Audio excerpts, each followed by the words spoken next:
Well, it is 6:30 on the dot and our new start time. I'm going to call the meeting to order and ask Cashel to lead us in the pledge. Allegiance to the flag of the United States of America and to the republic for which it stands, one nation, under God, indivisible, with liberty and justice for all. Thank you all. And welcome RTN. Happy back to school.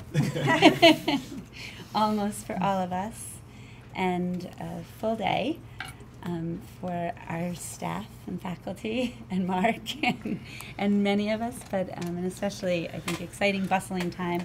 There's nothing quite like an ice cream social with a hot air balloon, and that we just spare no expense for our kids here. I did not hear about that. I pulled it in. off. It was I don't beautiful. know, but was it taking off from there or landing from there? No, it was taken off. It was so Happened to be taking off beautiful. from the school field while the ice cream social was going on. That's so cool. Yeah, it was just coincidence. I happened to see it, but that is pretty cool. I bet that drew some interesting attention. Almost as exciting for those kids probably as getting their lockers, is all I gotta say. So, but welcome all, and I think we will get right to it with comments from the public for items not on the agenda. Okay. And any board acknowledgements as we come back together.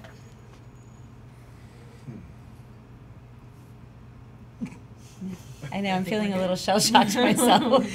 A lot of hours in the car, so I think we can probably get right to it. I will just say we had what I thought was a really beneficial retreat. I appreciated all of us getting together and spending time, and I know carving that kind of time out of a summer is a challenge, so I wanted to let everybody know how much I appreciated that and the direction that puts us on as we go forward this year. So thank you all.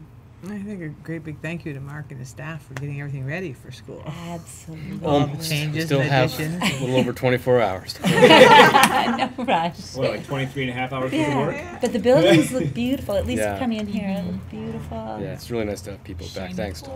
Yeah, exactly. It's amazing what gets pulled together. Yeah. It's tremendous. So you're right, Don. Thank you.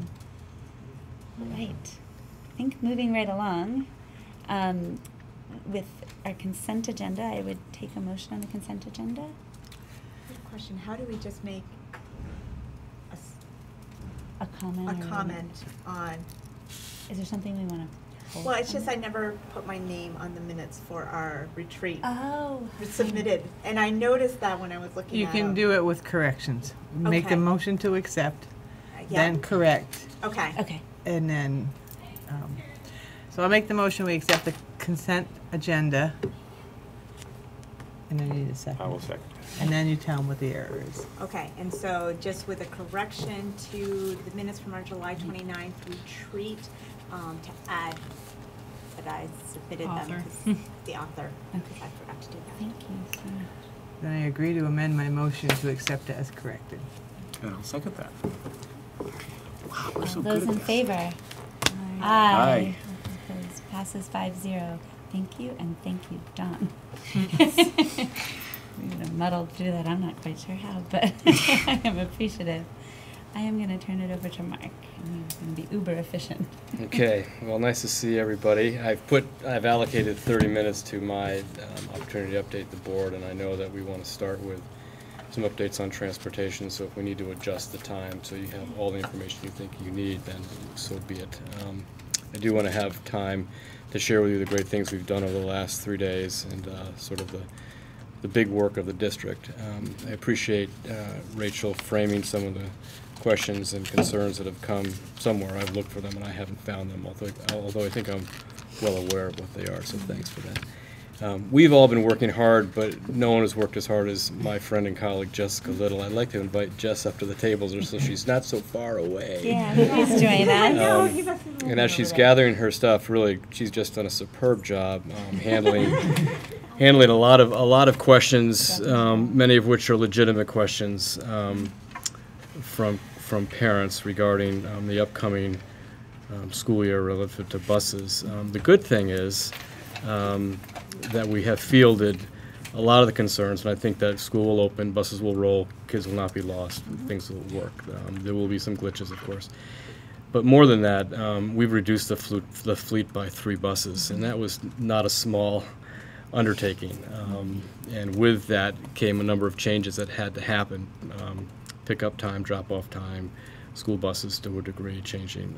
And so that we can't lose sight of the fact that we've reduced the fleet by 3 buses, and that had an effect on the system. What made it challenging for us is the communications, and some of which, important ones, of which that were inaccurate.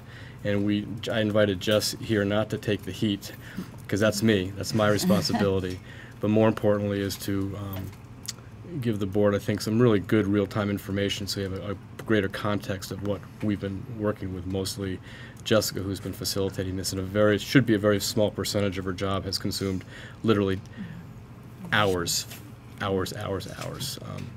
So again, a public acknowledgement of Jessica for her hard work, and just at this point, just turn it over to Jess to give you a general sort of where we are, but then more importantly is to answer any questions that you guys may have. Is that an okay process to use? Okay. So where we are, so I just had my list out at the ice cream social and gave a lot of parents their bus numbers. But our website information is accurate, and we sent out today. You should have all gotten phone calls. One Call Now. We used Facebook, Twitter, the alert message if you log into the website, voicemail, email for the One Call, and I think that might be it. Lots of phone calls. And lots of phone calls, fielding phone calls and emails. But essentially, I mean, we had multiple things happening this summer. So we had a new bus company. So we went from First Student to Mountain Transit, July 1. And we used TransFinder last year, but that was really the first year.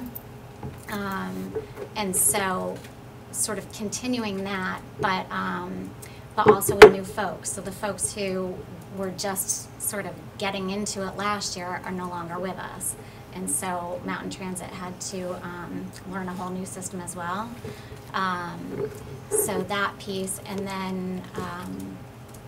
then just all of the information that goes along with kids moving in and out, uploading stuff from MMS, loads into TransFinder, and then going through and checking accuracy of information. So throughout all of that, information just got lost as far as how, different fields you have to type into, what drew from what, and so the end result was misinformation as far as bus numbers, and for a variety of reasons. I mean, so sometimes it coded a bus, from last year, if say an address was blank or the bus was blank, it would go in from last year. So, and we renumbered all the buses. Mm-hmm. So, because we cut 3 buses instead, so all the routes, everything was actually different. So if you were bus 8 last year, it doesn't mean you were bus 8 this year. And so all of those really needs to be recoded. And then also we had bus 18 and Triple E, which we just put in as bus 14 and 15 in the line. So anyway, so it was just, there was a lot of information to be logged in, and a lot of it by hand. And so we didn't catch everything, and there were some glitches where it fed from, and so the end result was some things were incorrect, and so as they came in, we just tried to, I said, sometimes I feel like a detective because I'm trying to go backwards and figure out, okay, well, where did that information even come from? And so as we got information, I was just trying to figure out how to correct it, and at the same time using social media or what would get out the message the fastest to everybody with the correct information. So so we're working on it now still, but there was sort of this pressure right before school started to try and get it out, and at the time we thought it was correct. So so I apologize for that. I mean, I can say we did scan, but I didn't read every single postcard individually. So, why not? It was only 1,200 postcards. Come on, Jess. 1,960. Oh, God. That's right, the high school kids. Right? Oh, that's right. Yeah, 1916. High school put out. No, high school kids They don't did not. have postcards, Yeah, but I we was have gonna say, dual families. Let me just add to that without, I mean, just being thoughtful in terms of how we frame the problem, because it was partly related to software, it was partly related to human error. And a part of the error came from just not having familiarity with how TransFinder works, our new transportation providers.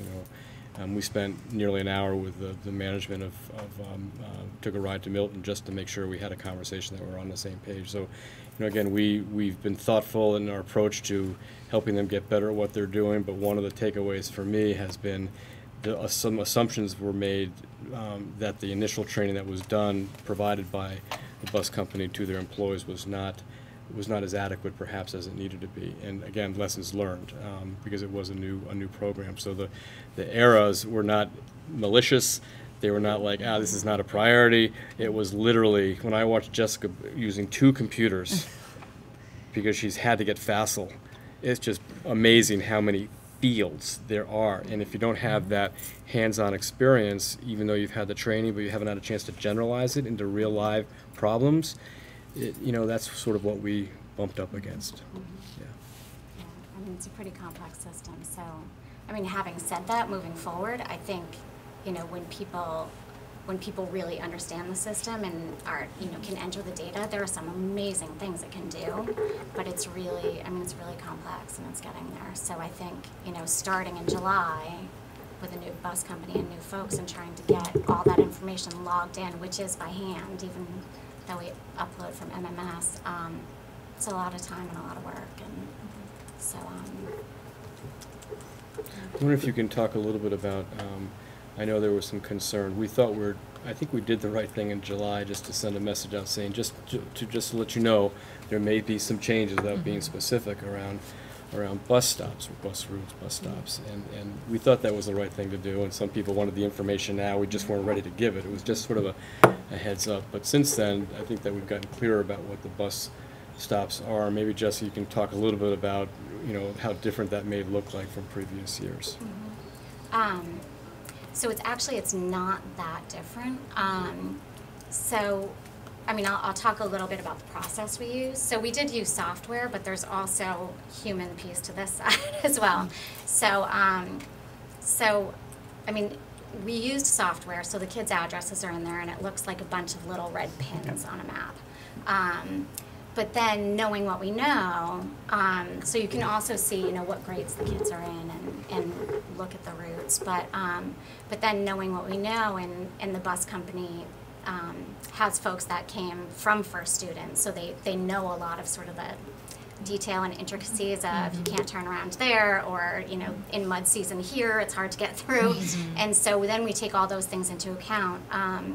But the way that we do the routes basically are looking at are there sidewalks, how many kids live in that area. So if there are 2 kids on the street pretty far apart, well, then you're probably picking them up at their house. But if there are 10 in a row, maybe you group 2 stops and 5 go each way from the middle. So it's sort of all of that stuff, the age of the kids, how fast. So we plug in like the speed limit with a variation, because you figure some people speed, some people do the speed limit, so you put that in. But long and short, we take a lot of factors into consideration and then create the stops. And so we really put our best effort forth when we do that. And the younger the kids, for the most part, we try and pick up kindergartners door to door. There are a few kindergartners who walk a little bit, and again, there are exceptional circumstances, like buses can't turn around, or they have an older sibling. Parents say it's okay to walk to the corner. So we do have some exceptions, and then from there, it's basically, like I said, with the nearest stops and how many kids live in that area. So we do have buses that stop almost every other house. And then we have other places where, they may stop every 4 or 5 houses. But that's always been the case. This year, we put out, nobody will walk more than a quarter of a mile. We just never really put a number to it.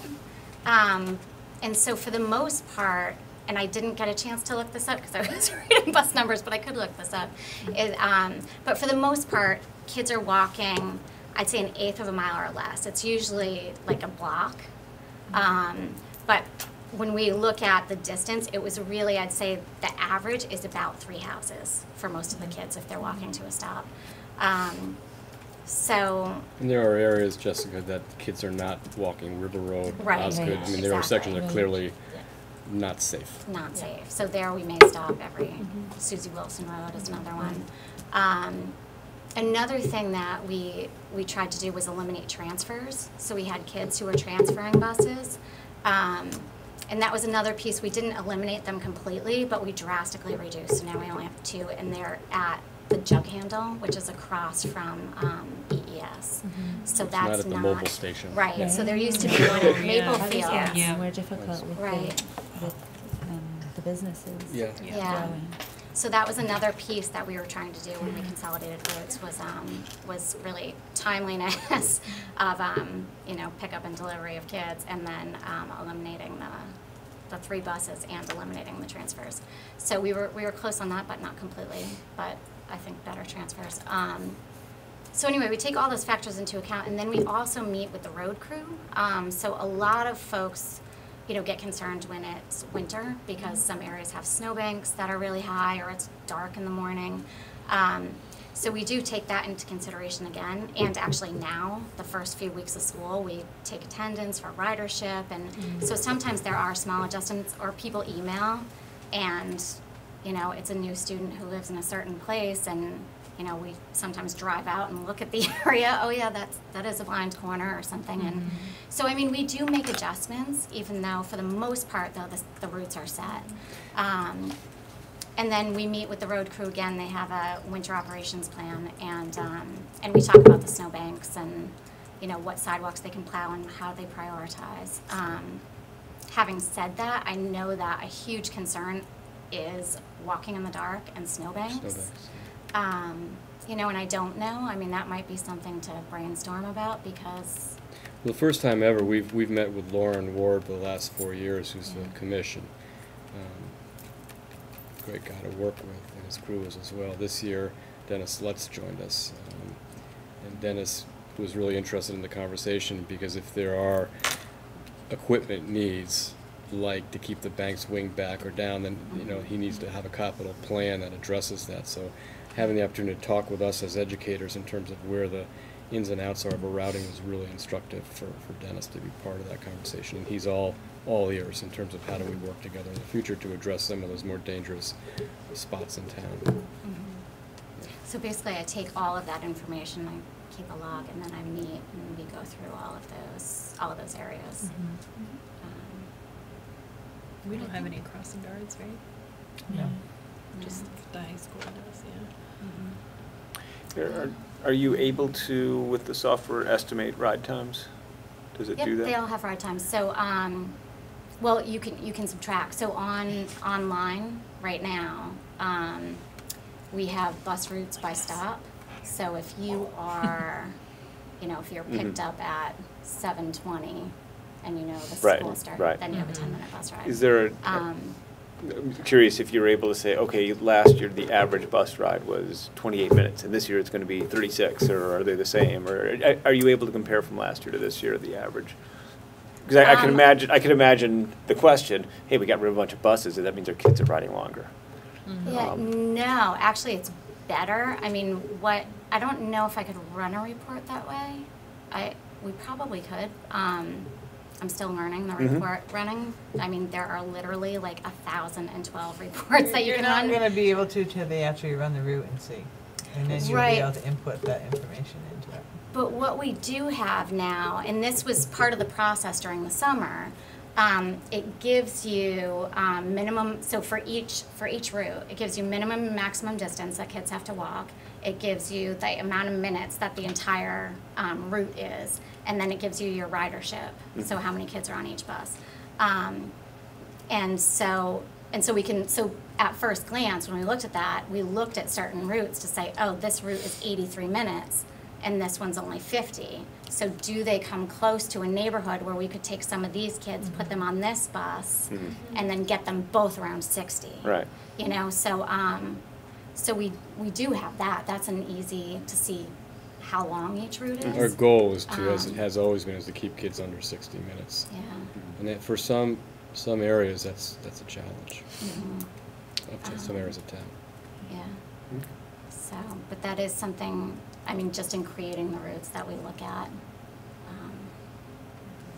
And you feel like the buses are ready to go, they're here, everything's functional. We're obviously going to have. We were up there today. Oh, they're great. We're obviously going to have first day glitches. Yeah. You always Yeah. do. Yeah. But Yeah, but the But- buses are actually great. I mean, Yeah, they're the buses brand are new. very cool. Um, Guess what? They're yellow. did we have a resolution in a different color? No. Well, we went up today. I went up because I wanted to speak to the management, but Jess went up there to do some work with a young kid with disabilities and outfitting one of our seats to better adjust her physical needs. And you were pretty impressed with what ergonomically the inside of the bus and how they're made now. Yeah. Yeah. And this was great. I Come mean, a they long had, ways. Yeah, I guess so. not to detract from the conversation, but the safety and advancement of the buses, you know, they have, we ordered, kids used to have to wear these like 5-point seatbelt sort of things that strapped around the back, and so last year we had these seats, and they come down from the seat basically with a harness, so it's almost like a built-in, looks like a built-in cushion car seat sort of. And so we also put these in the first 3 rows of every bus, so if there are little kindergartners or something like that, they can be on the bus with safety equipment. So that's neat because every bus is equipped that way now. And before we only had one bus really that had like 6 of them, maybe a few more. But and then the other piece was we would have to remove seats for special equipment, and they're on tracks, so you can literally move the seats forward and back. So, and they all have the same camera system and heat and all kinds of stuff. So. Yeah, the It's, cockpit of the bus is pretty I mean, cool it's- looking. I kind of wanted to get in the wheel, behind the wheel. It's really cool. The I'll bring child you mine. safety You can checks. try it. Yeah, it's everything. It'll be after you retire. Yeah, Field trip. It's really impressive. Yeah. Yeah. It's pretty neat. Pretty neat. Yeah, so, Jess, I have a question as I'm looking at the list online. mhm. And I don't know if this gives you a clue or makes more questions, but I'm noticing like for my route, for example, I think our new bus number is going to be 12. It used to be 17. Okay, yep. The way to school, there's a small number 12 in the column, Mhm. and then here it says 17. And it's not consistent where like old, you know, Yeah. other routes, some of them don't have that information at all, some of them do. Right. So there are directions on the front of the page top. before you click that. Oh, no, okay. that tell you how to read that for that reason. So so when you click on the transportation page, when it says say E01 K5 AM, means that it's bus 1 for the K5 route in the morning. Okay. Do you want me to show you where it is? In the directions. Yeah, it's on that very front page. When you click Schedules on, and yep, it should information. be there. Yeah. So right above the school start and stop times, oh yeah. there's an example, for example. So yes, some of those And then printed. that So for small example, number the small number means- means your former route was 17. So that's, but nobody Yeah, needs to it's actually like know we can that. ignore Like, that. why is Okay. that there? Yeah, Yeah. so I just put directions for the bold. Gotcha. But that is 'Cause I'm- why, and again, I just felt like if I got that information out with directions instead of trying to figure out Yeah, because where right, that's like pulling if you from look and at how that, to get you're rid like, of it, huh. Yeah. it would Right. sort of be, So were all the emails that we received answered? Is that solved? Those that had come with a copy to me have been responded to, and then followed up with by Jess. Okay. And there hasn't been anything else on Facebook other than that original like string of conversation, right? And I missed that one, but I There's been a heard you reference variety it. of Okay. Facebook posts throughout. You know, I've seen actually several of the parents tonight. I haven't commented on Yeah. any of them. Are they not? But they were- They're not on the. They're not on our page, but No, some but of them they're are in the within Essex their- Vermont group. Yeah, Yeah, there's see, been a I whole. couldn't find anything. It's probably Which because Is I'm not. it the Well, Essex yeah, it's- Vermont group? Yeah. And I think Brendan had started that years ago. Yep. And he commented within it, but there was a string there. There was there had been multiple strings along with Mhm. having neighbors in the system with high school kids going, Right. when are they getting on the bus? Like Right. we don't have any clue. So Maybe you high could share a little bit school- about what we do with the high school, Yeah, just so we sure, can that's clear it. the air on that one. but those are sorts of things that just kept coming, and along with like the question of, even within our own like response earlier about the K2 Right. being picked up, and now that's changed, and things like that are coming out on email, and it leads to a feeling like it's a frustration, I think, and so parents then, and I can see where parents might feel like, can I trust the other information that's coming out? If I was told this is what's happening, now it's changed, nobody's explained the change. That's something that, I feel that definitely needs, the communication has to be there so people understand the process. Change is hard and it's challenging, but if we're gonna be as clear with our communication as possible, we need to make sure that we're all speaking the same words. And that what we say is gonna happen is what ends up happening, or if it doesn't, we've explained why This is it different hasn't because of happened. whatever, And so those are some things that I feel are really important that we make sure are there, but also that clarity with, we are busing more than just our pre-K to 8 group. And I feel that the sense I'm getting is, we have new neighbors who also didn't like, well, what happens with the high school group? Just that whole disconnect of what their high schoolers do and when the bus is coming. And so that's a challenging thing. I know we want to motivate them to look online, but if they were looking and they weren't getting the information, they're going to how often do they keep going back?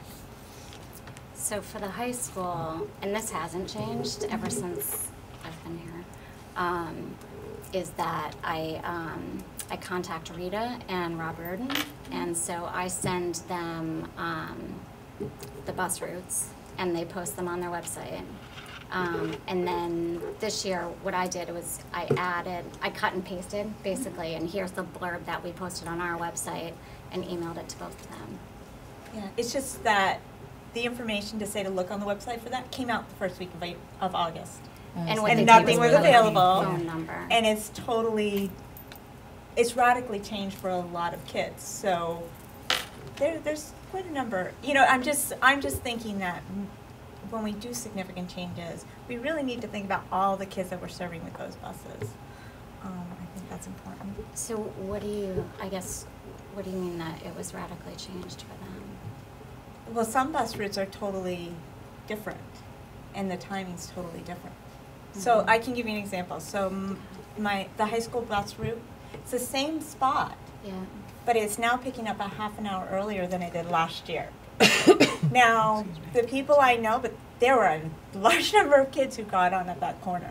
Yeah. We don't know all of them. Not all of them have younger siblings who would get the Essex Town School District communication. You've got kids in the condos, you've got kids down. So if they got the information from the high school to say to check on the website, but it wasn't there, how many of them are going to just assume that it's the same time it always was Right. at the same spot? So that communication, Could the high school do another distribution? That was probably what they should do, because really, that's where it sounds a little bit like the disconnect is with the changes that happened for us this summer when they sent stuff out early in August saying people should take a look for their bus schedules. We weren't up yet because we weren't up yet with the new system at the beginning of August. And so, and knowing the routes. So it seems like if we ask the high school, I mean, at this point it might be a little bit late, but to send a distribution with the link, they could point people right to where they need to go, because it's a particular link on our website to go high school, middle school. I separated out, so they have the high school run only for them. Yeah. So is it right up at the high school page? I didn't look, but if people didn't get the notice to check for their bus schedules a second time, meaning the high school could potentially do a distribution saying you may want to double check your bus times and locations. The information is new and it's up. Or here's the link. so they could do a second distribution. To be honest, I have no idea what I've been getting from the high school because I just have not been tuned in. So, but if we didn't get another one from the high schoolers a second time, maybe the person who's your contact at the high school, maybe they would send a quick, distribution with the link. Email. Yeah, to parents, just, to high school just parents. something, because I'm just Whomever they sent that stuff to earlier, that just lets people know to look. to look. I think the points are well taken, and we treated every concern seriously, even though some were not as serious as others, the concerns. And I think it speaks to a couple of things. One is, if we were to merge, if the vote was a yes, we need services in the Transportation Coordination Department. Jessica Little's the Director of Student Support Service, and she's put an ungodly amount of hours into something that she shouldn't have to be doing. Part of that is because Mountain Transit and formerly First Student was not totally up to speed on how to work the system, but it's also a large volume of work, especially at points of the year. So, I take responsibility in having made some assumptions that we're going to easily transition, and again, because of personnel issues, it didn't happen that way. So what you're identifying is a lack of communication, accurate, and in some cases timely. We reported out on August 13th last year, so we weren't too far off of putting things online, but with the changes that were different. And again, we weren't even being made aware of those differences until late into the summer. I think that we'll do a much better job next year when we have, because Mountain Transit has invested heavily in resource development for people of their local chapters nationally. They've got consultants who know TransFinder better than we do. So we're assured that this thing, once we get through Freshman Day tomorrow and in the first couple of weeks, as Dawn pointed out, there will be some changes. And I think that we've have had good communication over the last 2 days around Mountain Transit saying this is serious, this is a priority, and expect us to pick up those pieces. It's just not part of what we typically would do, but when Jess has tried to do as much as she can under the circumstances. But I take responsibility and the little glitches we've had, but I know we'll get through the next couple of weeks, and buses will arrive. May not know the number in all cases, but it will be there. It may not be the same driver, but they'll be friendly and ready to welcome kids aboard. Middle schoolers rode with high schoolers in the past, didn't they? Yes. Yeah. And students have always waited about 30 minutes in the gym or whatever. Because hadn't read all of them, but I just was reading through the comments on the Essex Vermont Facebook group, and I think one of us should probably post something here, because a lot of it's just somebody's saying, oh, middle schoolers and high schools are on the same bus now, and students at these 3 schools have to wait 30 minutes. I'm not happy with this change, and it's always been that way. That's not in middle school they don't wait at all, they just get on the bus. But so there's a lot of that kind of Yes. we just need to and I think we're set the record Call straight. us. We're very good I at want to make sure responding. whatever we say is the right information, and Exactly. we're all saying it. Because And so I do think I there's think been she enough had some general respond. concerns that I had responded to when we were in the summer, and just helped me with Right. that. And then we may want to sort of capture the essence of that and just put up almost a statement, not necessarily a reactive, but a statement. Full bus schedules are up. There have been some changes, but the ultimate impact on the entire ridership has been, minimal, and some of the statements about distances of walking have been more to capture the practice than to sort of change anything dramatic about what we're doing. So please check your schedule and call with any questions. Kind of. Do you have an email that maybe you could forward me that you've drafted that I can pull from? The email that I think I copied everybody in the responses I had sent to the 2 parents earlier on. Okay. That was all the language I had, but Jess may have had a follow-up email that had do you have any language of responsiveness. Okay. But I think just a couple Just even the of whole, sentences that point people to the most accurate current information. Right. Thank people for their patience through the transition, and invite them to call if they should have any questions. Right. I think we should that there's post a it lot to of wherever human we're seeing intervention. that, just to... There's a lot. So once there's you a lot have of the work language, happening. I want to Yes. if I see it, I want to use that same language, so it's always the same wording versus just. Okay, well, I can I'll work on something tonight or tomorrow morning and send it. Yeah. to us, just to, you know, like Make the little sure. elevator speech of, Yeah, just, Yeah, I'm just wondering, I mean, so what I've tried to do is put everything on the transportation website. Okay. Because the alert automatically that's great, directs by the you way. to that Oh Yes. my gosh, site. on the So I homepage put of the, that was In true. your face. That was Yeah. awesome. It By the makes way, you click we've on never that. had something so responsive to the moment in Well, thank our you. We- website. we so try. Thank you. Not that the other things have not had that same effort, but that, like, that was awesome. How You many can't people miss responded it. to the Red Study Committee survey on transportation? Majority of people. That's So, yeah, right. it's Absolutely. It important. was like Yeah. It's top. huge. It's a thing. so if you have any information, like what I tried to do was summarize most of the emails that I got. So like the bell times, I put in that alert, Okay. in that section. So as soon as you click on that, it has like the directions, the bell times, all on that front page. So my thought was, I have a couple things listed. Who do I call yeah, with, I'm looking you know, at with that. different questions? Yeah. But we want them calling Mountain Transit directly? For routes. That's their job. that Okay. is- Hasn't yeah, been, but it is. Okay, It is. so, Okay. but like Exciting. current, You like know what I right mean, now, you if know, they were to wink, have a wink. question, we're directing them there. But, well, my thought is that I can also, I could do a summary of how do we determine our routes, sort Right. of what are the major changes, like I What the can just do a process quick has been. summary I think on that would there. probably be Yep, which would- helpful. What we don't want to Probably have happen address is for most of Jessica those, to be but- seen as the director of transportation. No, I know. What we're and trying to that's do is to basically wean, what is she's to doing. try to shift the responsibility Yeah, to where it belongs. And Right. again, with Because support. we contract. That's the so that contract. there's Yeah, sort of- yeah, and we'll get there. Yep. Yeah, I think that would probably be helpful though, because I think most of the chatter is related to the process, not necessarily like, oh, I don't like this pickup time, as much as it's, oh, this is different, and oh, this has changed, and so I think summarizing the process would be helpful. Especially as I learned from you how much has gone into Mm-hmm. how much thought and intention around Right. safety of our students Right. has gone into the factors and the parameters and everything you've built that was automated, and then you actually look and say, oh, wait a minute, sometimes that is a blind spot, or sometimes we have to stop everywhere on Susie Wilson Road and everywhere on River Road. We wouldn't dream to do otherwise, no matter how old the kid is, you know. So I think sometimes having folks understand all that has gone into the thinking and the acknowledgement that we will continue to watch this through the transition and make adjustments as necessary. You know, that is something you've always, I think, had to do.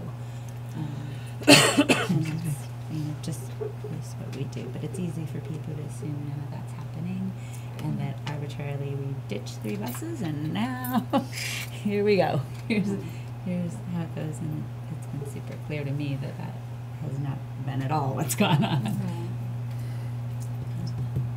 Thank you guys. I'm happy to put eyes on it, or whatever. If either between the two of you, you guys want to just do something that's more not reactive, but more sort of responsive, to share a little bit about the process, and then point people to the right resources, and that's a good link at the transportation. I don't remember, and I don't think I've ever looked at it before, but the, like, who do I call for what? Like that was I started that last awesome. year. Yeah. That's so smart. That's great. So, thank you. Did anybody have any more questions for Jessica?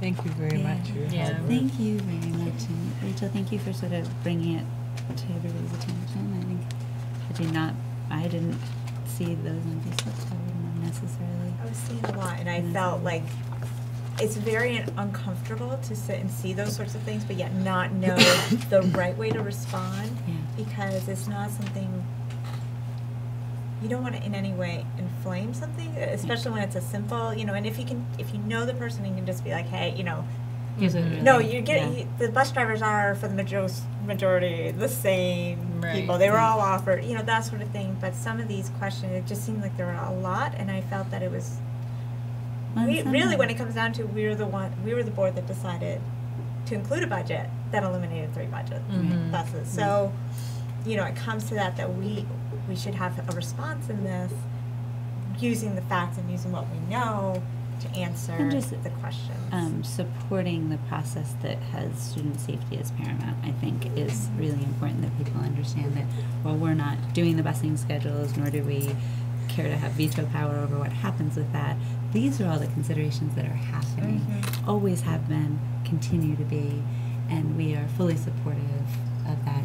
And we know that if it should not result in safety for our students, that there'll be adjustments, because that has been the biggest priority in the work that you guys have done around that. So I think, and you know, that not coming to our ETSD website in any of them, either in questions to the website or to our Facebook page as a board or to any of the other social media avenues that were directed to the school, it wasn't really the same opportunity to figure out responsiveness in that. So I think it'd just be posting as sort of, you know, whether it posts as from our board page, or I don't know exactly how we do it, but some source that points them back to where they'll get full information.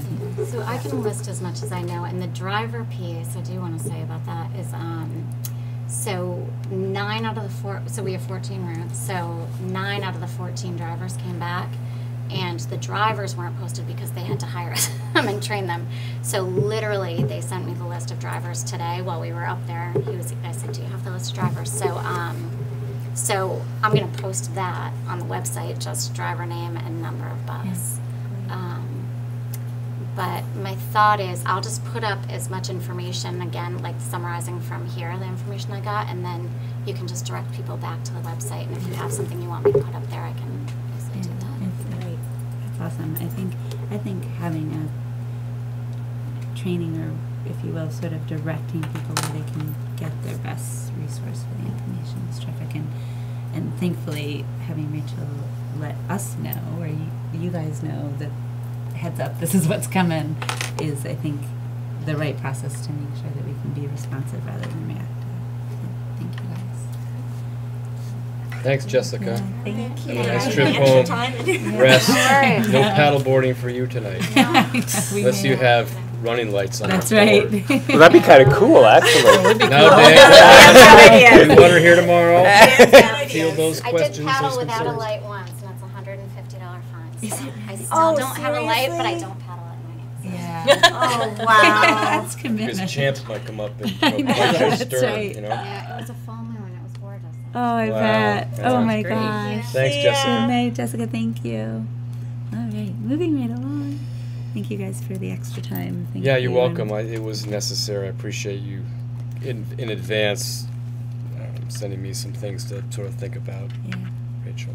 And as you pointed out, Kim, I mean, we have access to all the general social media, but I kept looking at where's this stuff? I can't find just it. kept checking individuals. There's a lot of Individual Yeah, stuff. so I think I read directing something them on to my us, individual page, yeah. and my friend responds to it, and then we get this whole conversation. But it's not Yeah. ETSD You know, page. yeah, it might be interesting to think about your, board development, and maybe we could do this with Chittenden Central as well in the future in terms of the use of social media. How do you respond under the governance structure that we have?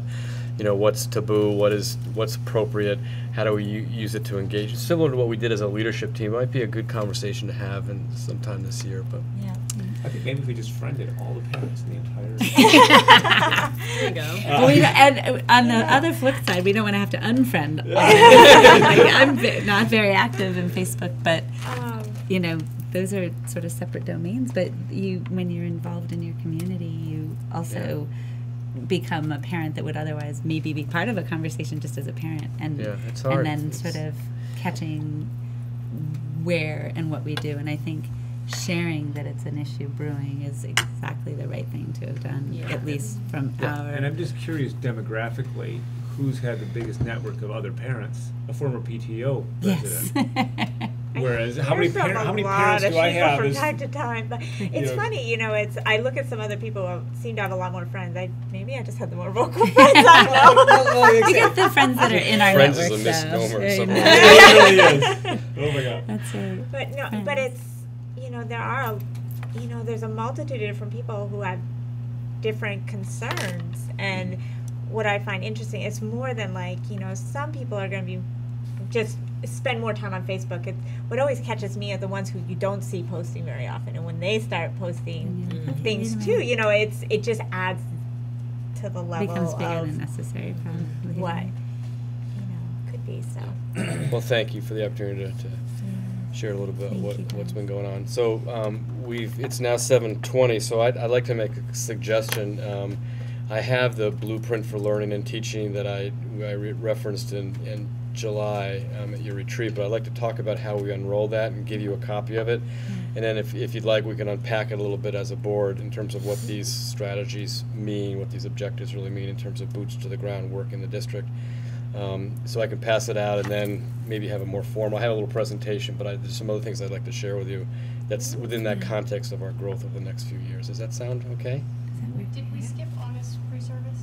That's I'm about ready to launch into Okay. that. I'm sorry. Yeah, no, it's okay. I heard So my- blueprint. I'm like, That's Yeah. right. I love that idea. Are you guys Mhm. okay with that? Yeah. I love that idea because when I recall you sharing with us the strategic plan, it provided so much insight into the work that's going on in our district that I would love the opportunity for that to be a bigger agenda item. Maybe the PTO shares that this is coming up and it starts Okay. the meeting and maybe we do that together.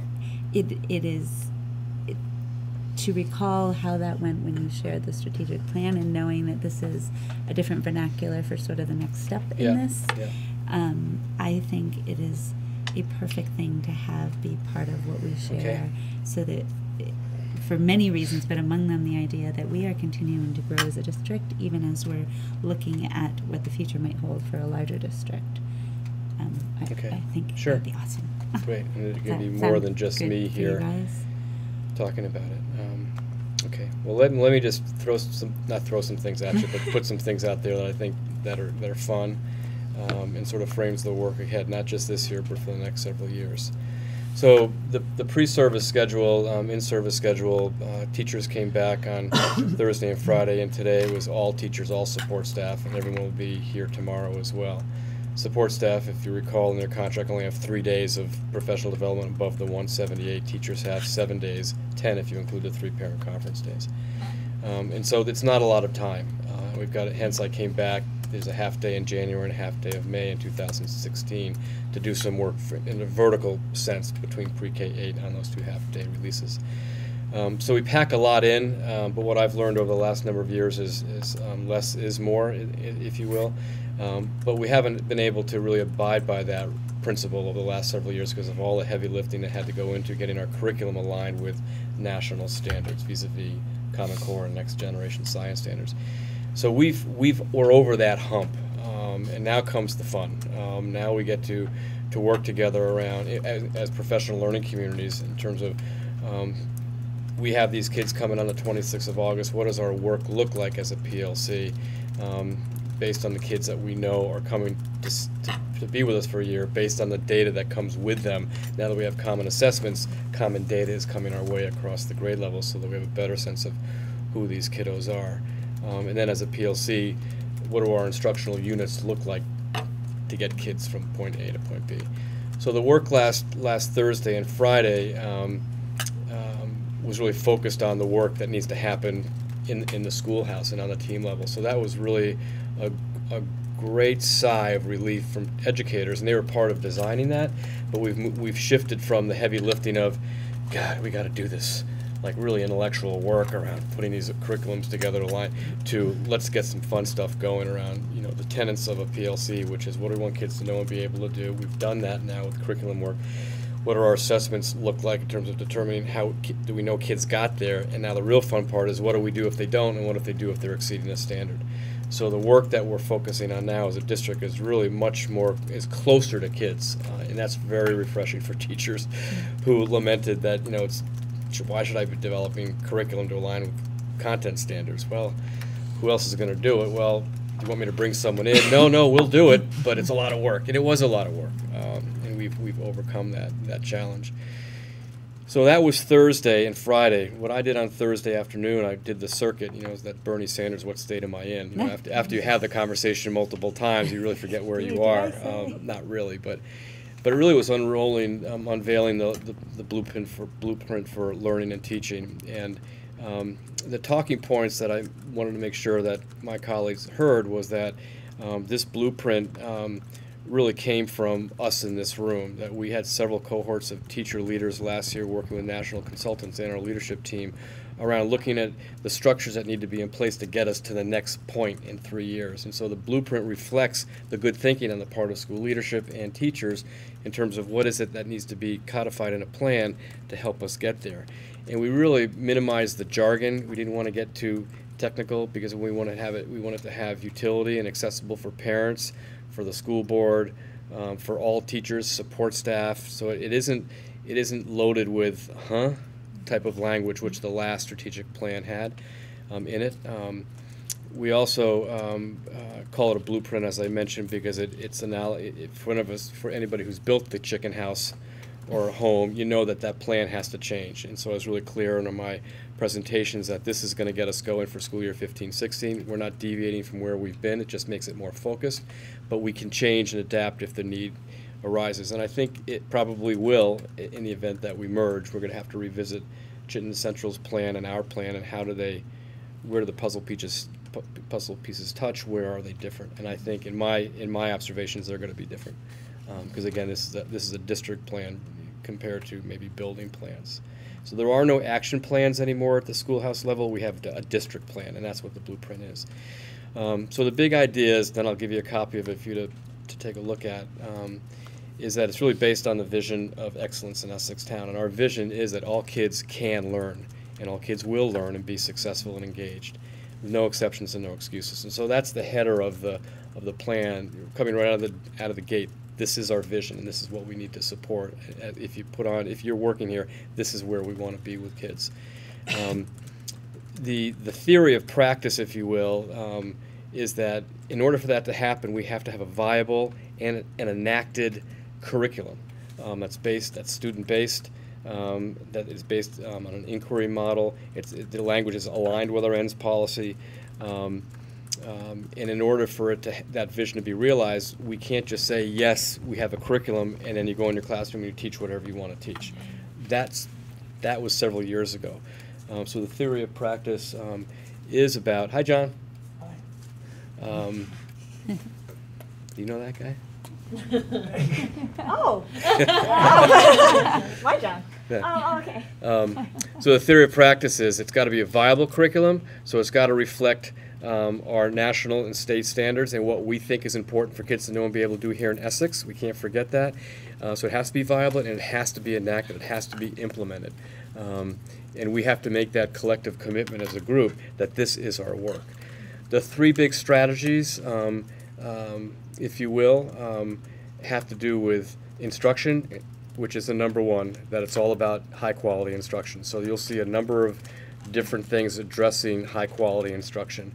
The next strategy, if you will, has to do with communication. We heard a lot from teachers, I have the last couple of years, that we're not all in the know in terms of how this is supposed to work, Mark. I'm a fourth grade teacher. How does that relate to what second grade's doing, and what are they doing in eighth grade? So there's a whole strand of strategies, if you will, that are not specific, but just big ideas around how do we keep the conversation threaded, meaningful, in real time. And we've crafted the elevator speech, if you will. Cashel, good way of describing that, in terms of when the question comes up and say, how do I know that a 3 is a 3 or a 4 is a 4?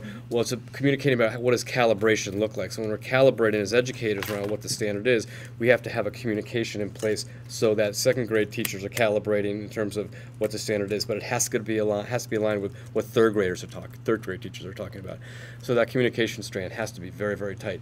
The last strategy is about systems or structural work, and that's where I find myself living most of my time, is how do all these big program areas like teacher growth, like PLC, like parent engagement, like multi-tiered systems of support, how do all those systems, if you will, work in harmony with each other?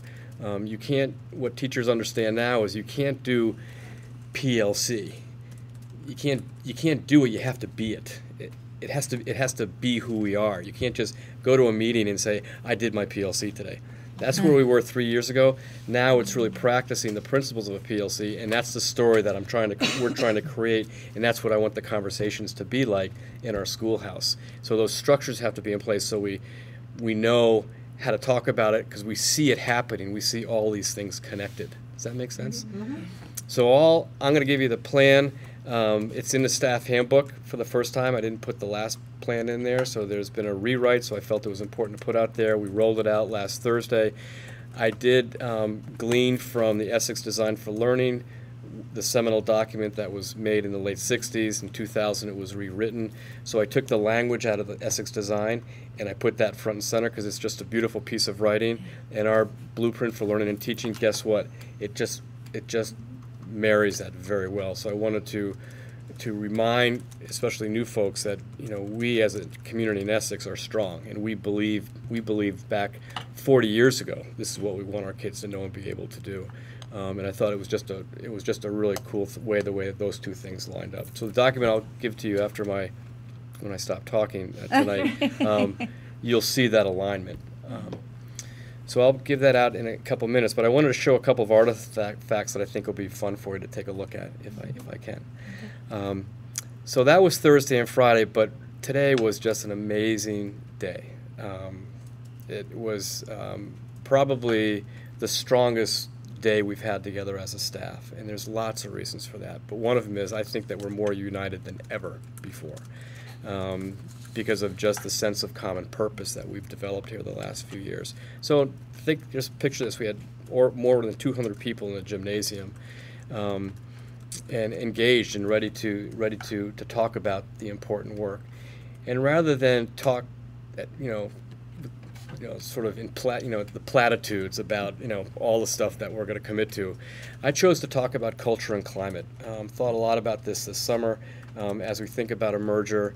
I really believe that the greatest challenges ahead is how do we take two, in some cases, different cultures and merge those, or take the strengths of both and make it one culture pre-K-12, or grow a culture pre-K-12 that's integrated. That's a bounty full of work. And so I really wanted to take the time, probably 30 to 40 minutes, to talk about culture and climate and how we need to have a different mindset as we go into this work, with the likelihood that there'll be a vote to merge. And that really resonated with staff, because it wasn't about telling people what to do. It was really reflecting with me in terms of what it's going to take us to look at our work differently, knowing that there are some things we've been doing for decades that are still in place, but they don't have effect on learning.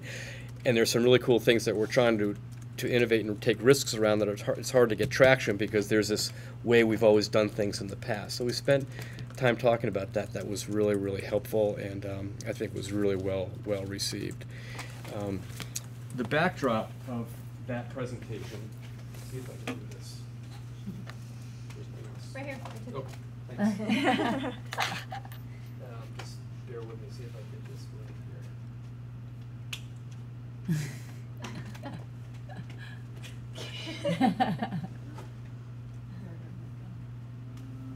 here. This was behind me.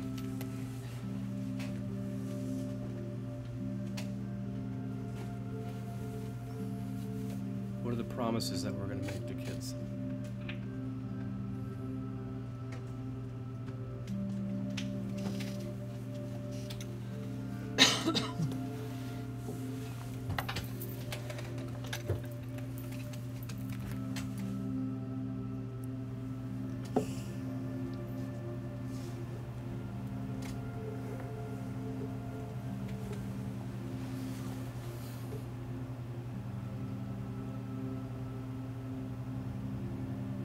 That's great.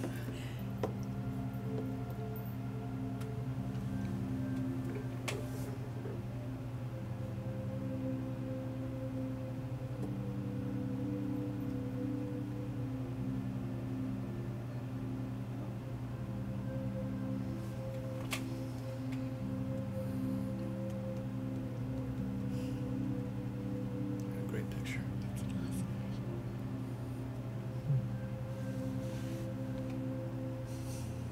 Sixth grade orientation or something.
awesome. So that kept rolling That as is an awesome. Animoto.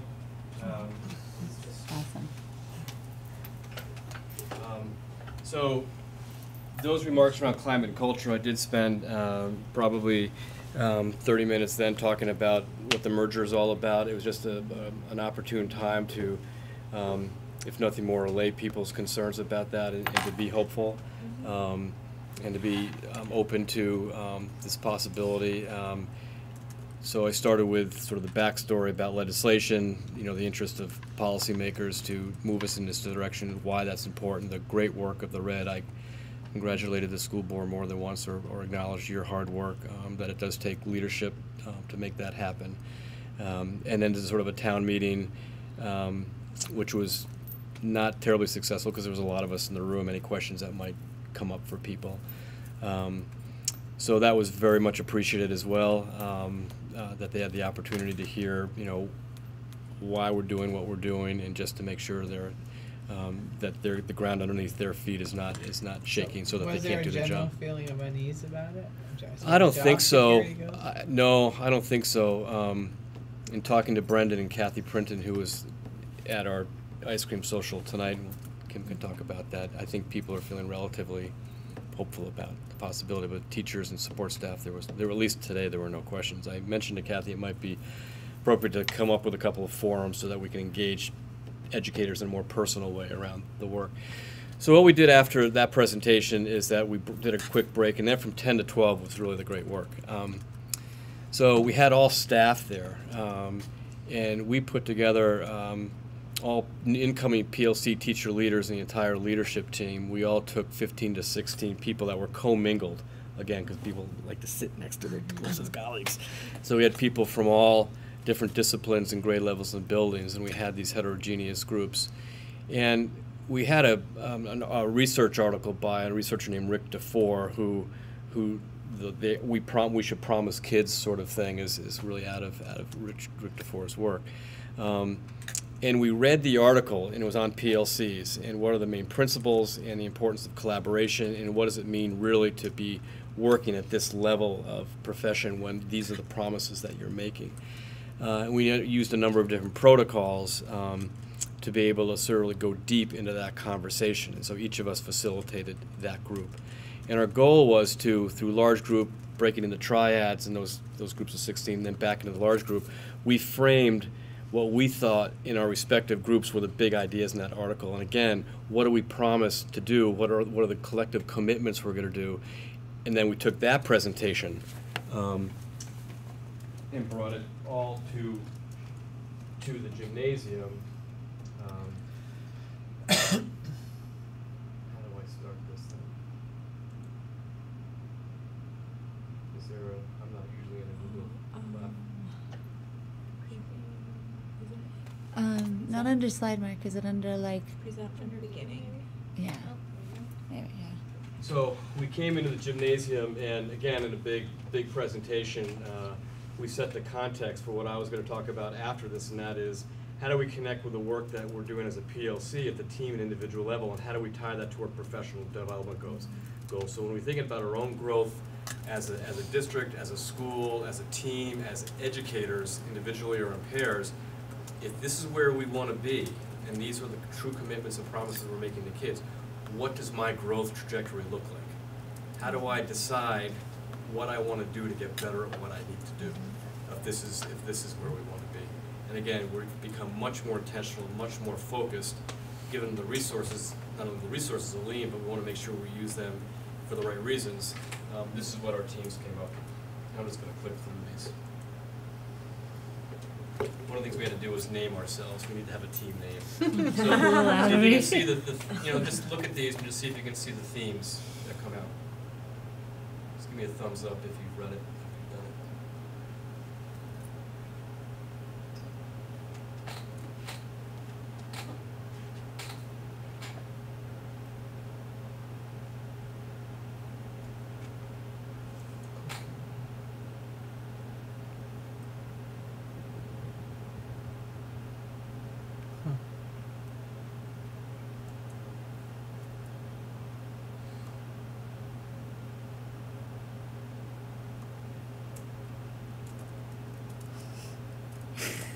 I've seen that Awesome. quote before. That is awesome.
That group clapped when I saw their slide.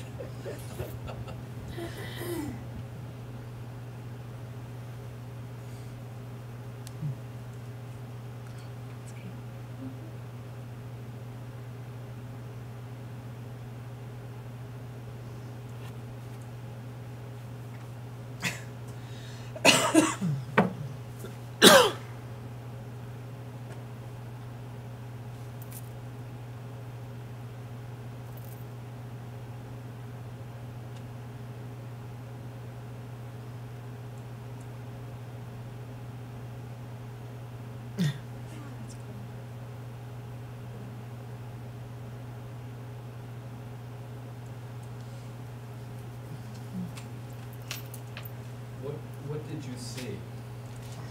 What were some common things that you? Well, probably the three most common words are collaboration, engagement, and empowerment. Yeah, I was I gonna mean- say 3 C's: collaboration, creativity, and commitment. Commitment, Yeah. yeah. Same idea, like Yeah. that. What really popped out within all those same. Yeah, and empowerment, I would agree. Yeah. We will bring this back as a faculty, small groups, to come up with something that sort of reflects everyone's opinion. But the power of this exercise or activity was that it got us, again, we checked our Yeah. assumptions around what is it that we believe in. And it's not uncommon to hear the other story that we might hear is kids will learn if they want to. I mean, I put it out there. I mean, these are gross generalizations, okay? But the story that we need to have in Essex Town is this story. So when we're walking around a schoolhouse and we're in team meetings, this is the story we want to hear. We don't want to hear, I'm doing the best I can, and if only the kid could work harder, or only if the parents would do their job, or whatever. No, this is it. We've identified it. We celebrated today as a group, and this is what we're going to hold ourselves accountable to. It really was a great chance to sort of revisit what do we believe in Essex Town, especially in light of the possibility of a merger. You know, we have to have a real clear sense of purpose. We have to stand tall behind it. We don't want a vacuum to exist, because when it comes time to talk about what do we believe in, this is what we believe in. And so it was just a really powerful message and very engaging, especially for people who haven't had a chance to talk big picture. Come in and do my job, you know. And so to be able to talk intellectually about the work we do was just a really, really great activity. Our PLC teacher leaders all knew at this were like, they did such a great job. They did because they're not, you know, we got 16 people in a room. Yeah. It was they just bravo. They did a great job. Yeah. So I wanted to share that with you. There's a lot of symbolism. I know that in what I just shared. I'll leave the blueprint for learning and teaching with you, so you can take a look until we meet again. And I think Kim, your idea is a good one. And I can, again, we have a little presentation that basically just jigsaws the plan and just breaks it out into smaller bites so we can talk about it, so it's not just like in your face. Yeah. It's in the handbook. It's blue, so the backdrop does look like a blueprint. You can see the bathroom wall, Yeah. which is, Great. I didn't give you a colored copy. Yeah. That's great. Okay. And the ends policies are on the reverse side. That's inspiring work, Mark. Thank you. great stuff. Thank you. Any thoughts or comments or questions for Mark on his exhausting few days? But I think it's awesome that both the support staff and the teaching staff and the administrative staff all mixed together. Yeah, it's really, Because really for cool. so many years, they all did their own thing and nobody mixed, and I think that's awesome. It's Yeah. so much nicer. Yeah, it's very cool. It's very powerful. Yeah. it's like a team. Mm-hmm. Yeah. Thank you. Yeah. It's remarkable work. It's good stuff. It was timely. It was time to do this. Absolutely. You know? Yeah. And it sounds as though the opportunity to be able to step back from the rigor of Common Core and feel a sense of accomplishment Yeah. in that, Yeah. but then be able to be reflective on the so what and the why and Yeah. the what is, we've all been pointing towards something, but we've been so busy. Yeah, like, yeah. To really be thoughtful about reflecting on the where we're pointed and why. Yeah. The other really great thing is 3 years ago we Really started awesome. having a district lunch, which is such a cool event because we do a barbecue. Last year we tried doing sandwiches, which was a complete disaster. So we bring in a big cooker and we got the whole central office. Lorna's in there with Carol Mayhew flipping burgers. Yeah. The first year I did it 3 years ago, a third of the people split. I'm going to grab my lunch. I'm going to go back. No one left. I had to pry him to get him off the chair to get to the That's there's a sense of solidarity that it's palpable. I mean, it really, really is a great feeling. And lunch does that, but I think more importantly, this does that. Yeah. Yeah. It's a Yeah. we're in this together. It's really cool. Yeah. That was awesome. Thank you for sharing.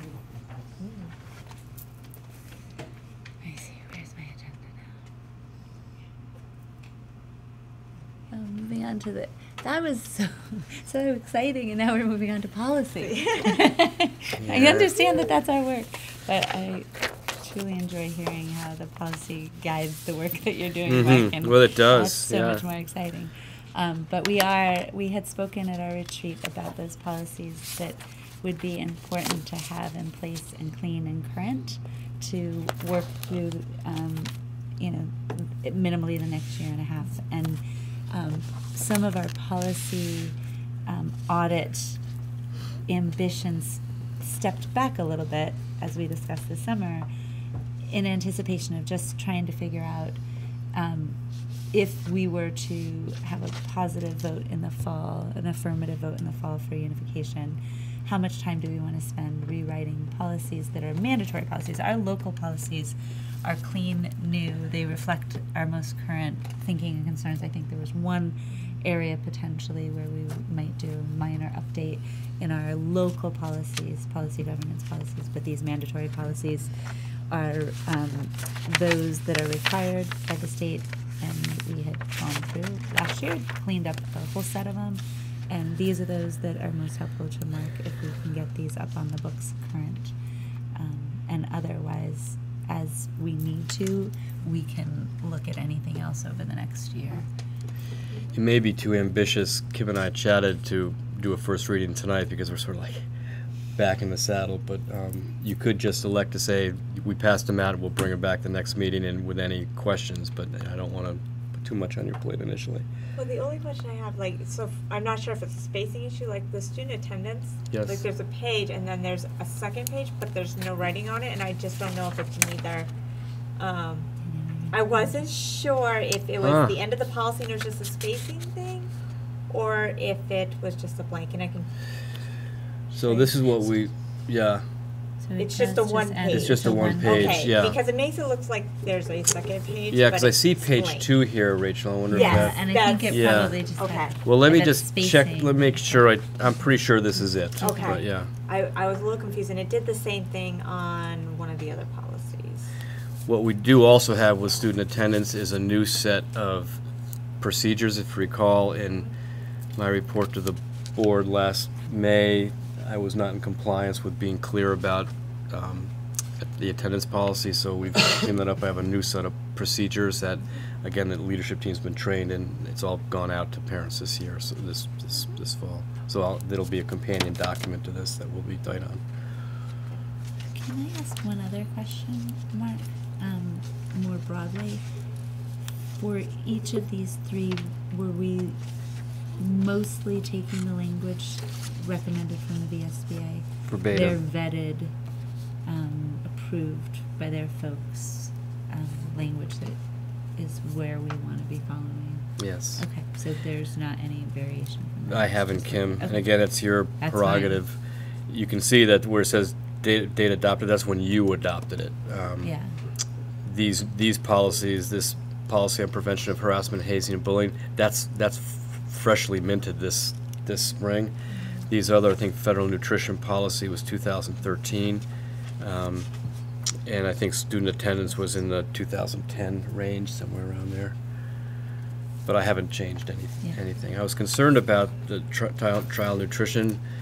Remember, you recall we had the feds came in and looked at our slices of pepperoni at the elementary school, and we're looking at, sorry, Rachel, they were That's looking okay. at fat No, content. I do some evaluation, and sometimes it they're- is so they're nitpicky so and intense. And, Oh my and some God. of it doesn't necessarily logically line up. It's because it's become the set of rules, but Yeah. it's So they do really important work, but I of get course it. they had their own opinion about what our policies should look like, and it was very proscribed. I mean, basically telling the superintendent this is the hoopty. And so I called up our friend Nicole Mace, who's the executive director of VSBA, who also put a lot of work into these policies as the former staff attorney, hoping that the new federal requirements are embedded, and she assured me that they were. So that was the only thing that I checked in on. The policy says no more fatty pepperoni. Well, no, I'm being a little. I mean, yeah, There's a lot of links. well, so really, like you have to have proof that each. We don't eat know, pepperoni. That was a bad Yeah. example.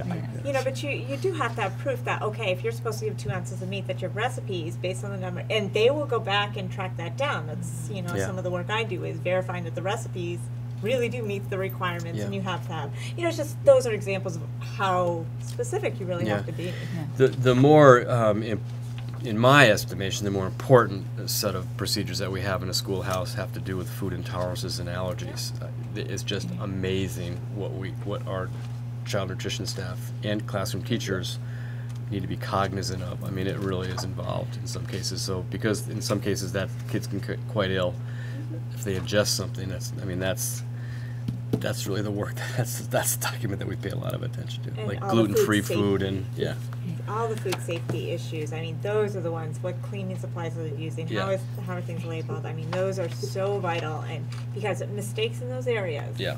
are huge. And Bonnie does a great job. We've had really high marks in just sort of how our kitchens are organized and kept clean, but we did take a couple dings on our last review because of, again, some anomalies around certain things which are like, really? But anyway, But we're your fixing your that. pleasure. where you want to go with this? I'm wanting to recall with the prevention of harassment, bullying, and hazing, I'm trying to recall, had we approved that last year, or is it coming back because there's been something different? We approved in the fall of 2012. 2012. That's the most recent on the books, and this is the next version. And this is the next version because there were It changes. was like Hazing. it was like harassment and bullying. Yeah, hazing Yes. Now we have that. harassment, bullying, and hazing. And They've hazing. obviously- Okay, so that's they've obviously right, and that was snuck a few things in there. that was the result of the work this spring in the legislature. That's correct. Okay, Yeah, so and this it was is a result of reflecting- some high-profile incidents Yes. statewide around Yes. hazing in particular. Can I ask, because I'm new and I'm not sure, there's one in the federal and then there's one in the state section, Yeah. but they're worded differently. In your policy book, Mm-hmm.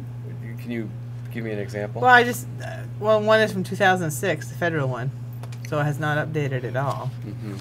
And then you've added harassment, listed as bullying, so it's not even, Yeah, so there should be So one you've for got bullying, one for and harassment. then Harassment. harassment separately, So there and might be, hazing. that one So from we may- 2006 might be the outdated one because it's the because that's under the federal, and then, yeah. Are we able, Mark, to have that be one policy okay. that is housed sort of under federal and state, or which one are we addressing in this? It means Her language would meet both federal and state requirements, yeah. is I guess my question. Yeah, I don't know if I see them as one and the same. It's a mandated. It's a Right. mandated policy. I can't say, given the 26 mandated policies, I'd have to look which one are state mandated, which are federally mandated. And FERPA I is haven't federal. recalled that we are organized in terms of our policies on the website Yeah. in that way, and that we've got federal mandated policies. And I had forgotten that, Don, think until we you do, said but that, because I'm looking at think our we do, website don't right we? now. So we do have it, parsed out But in it that doesn't say way. federal and state? It does. So It we've does, got yeah. state, a section for federal policies, a section for state policies. And so we may just want to figure out, as that one in particular, I don't see that. I think it's a that's the state case. policy, yeah. Well, I'm thinking though, can we just have one that satisfies both? Both, Do we yeah. have to have a separate set of language for essentially the same thing for bullying, harassment, and hazing for federal? Yeah. Or maybe we do, because maybe they're so prescribed in what they're looking for in the state. I don't- is I'll so check much that so. out, yeah. I think it's worth checking. Yeah. For clarity, because sorry. otherwise people don't know which one's supposed to look at. Right. Also, under the December 2012 one, it says that your complaints for abuse allegations have to be reported to the commissioner. And the new mandate that just came out in July says it says a representative of the commission of DCF. And then they've given you a direct 24-hour line to call it. Mhm. So, I don't So know it if states in the that's- new policy, it goes to the commissioner, and the DCF This, says. right, the one that just came out from DCF about mandated reporting that they changed the first of this year, July 1st of this year, says it's any representative of DCF. It's not necessarily the commissioner anymore. Yeah, so I'm not sure if that applies to bullying, harassment, and hazing. Which policy is that one? Well, this one under the prevention of bullying of students, Okay, so that's the bullying. on page 4 of 6, I guess. This is the current policy. I believe so. I'm a little lost. I have to go with What is the book. title? Because on mandatory that one? reporting has to do with suspected child abuse, Right. not hazing, harassment. But what I'm saying is, it's reporting to other agencies. When So a will complaint this- made pursuant to this policy includes any allegation of child abuse, any person responsible for reporting suspected child abuse under Title 33, or a bunch of other numbers, must report the allegation to the commissioner of DCF. Okay. But I believe that changed the 1st of July and has to be a representative of DCF. I don't think in our policy there's mention of It reporting doesn't to the matter? commissioner. Okay. Now, in our procedures, which we have, how it's addressed at the building level, this is the policy, and then there's a set of procedures that live under this document. Okay. I don't believe that there is a report to the commissioner. I think there's an Right. appeal process to the superintendent in the event Right. that your mom and dad are not happy with the decision that was rendered. So if the Okay. administration feels that it wasn't harassment, there's a process, but I think it stops at the schoolhouse door. But I'm just checking. Adopted, so implementation, adopt the procedure directing staff, guardians how to report violations. Yeah. And then it says, see model procedures on prevention of harassment, hazing, and I'm thinking, Mark, in this situation, we should take a look at those model procedures, make sure they're our practice, and I think they should be included with this policy, because there's no reason for it to be hidden, or not intentionally hidden, but have Yeah. somebody have to click anywhere else. well, we to do me- that's on our website now. The current procedures are right there, one click away. Yes, and that's under Bullying and so- harassment. Yeah. Okay. I So don't know if I've seen model procedures for this policy. it looks I'll like look. they must Exist. Well, I think so. Where did you say? See model procedures on the prevention of harassment, hazing, and bullying of students. So they must have them at the VSB Yeah, website, I'll look. I bet. I'll look. Yeah. But So do you this want- then will, I mean, I don't know if we're ready for first reading, if there's some things that we want to Okay. make sure are included and clarified it. So I think the thing I'm still not sure that I'm clear on is, does this then replace hazing, bullying, and we didn't have a Yes. harassment policy. Yes. So those two other policies, the anti-hazing and the anti-bullying, are going away, and this becomes Correct. the one policy. And you for have the 3 three. policies now: hazing, which was last looked at in 2002, bullying and harassment. So those would be superseded Go into- Okay, by this. Got it. Yeah. Got it. that makes Okay. more sense. Yeah. Yes. And I think the only other thing to clarify then, which maybe isn't as crystal clear, the prevention of student harassment, which I think you were talking about, Don, under the federal policies, can that also be replaced by this? And we might be able to check with Nicole on that question. Yeah. See, I don't know Because if I'm a parent looking and I'm I looking. think we only have one policy on bullying. There's not a federal policy and a state policy. There is, Well, but it was from what's- 2006. I mean, Yeah. we did have one for prevention of student harassment. February 6, 2006. But where's the one for 2012 that we did? That's That's under, that's in the state. It Okay. is. The other Yeah, one's that's- under And we federal. have That them much is- parsed out in that way. So I'm wondering if we I'll check can't into that. double check that perhaps we could take away all of those, call them one thing, and we can put them in both places I if we love need taking to. things away. I know. I mean, if we needed to then take this one encompassing policy and put it in both places, state and federal, because it satisfies both requirements, I think that would make think the I don't state think one's parents more care, comprehensive than the. Yeah. probably, which I don't think they care where it happens to fall. I think when they have a problem around bullying, harassment, or hazing, they want to know that they're looking one place. They've got one answer. Sure. They know what to do about it. Yeah. So I think it does get confusing why there's a separation between parents. Okay, I'll do some research. Thank you. Thank you. You're welcome. Sorry. No, no, I that's think- what that's why you do this stuff. I Yes. know. So I'm going to bring them back again on the 14th.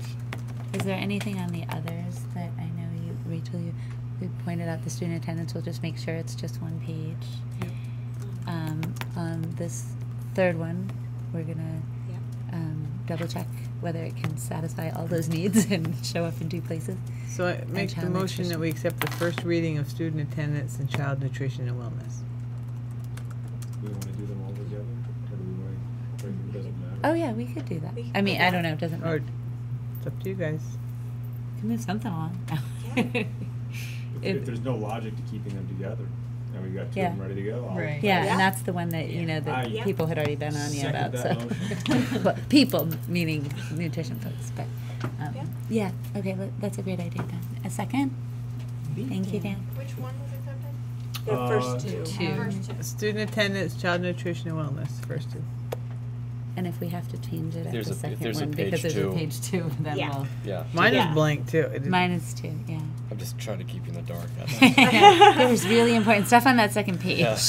I'm assuming that it was just a spacing issue because Yeah. the same thing happened with the prevention, harassment, Yeah. bullying. It was a spacing thing, so I'm Yeah. assuming that's what it was, but I just wanted to Yeah, verify. that it rolled to the There's next probably page. one blank That's line right. at the end that fell over onto the next page. Yeah. For generate Yeah. page That's two. right. okay, good. So those Okay, first two. so Good that feedback. Thank you.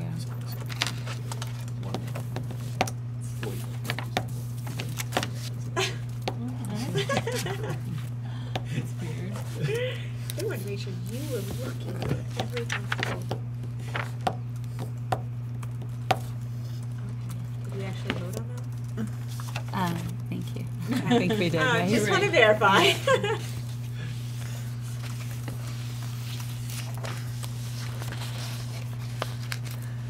Sorry, guys, just one second.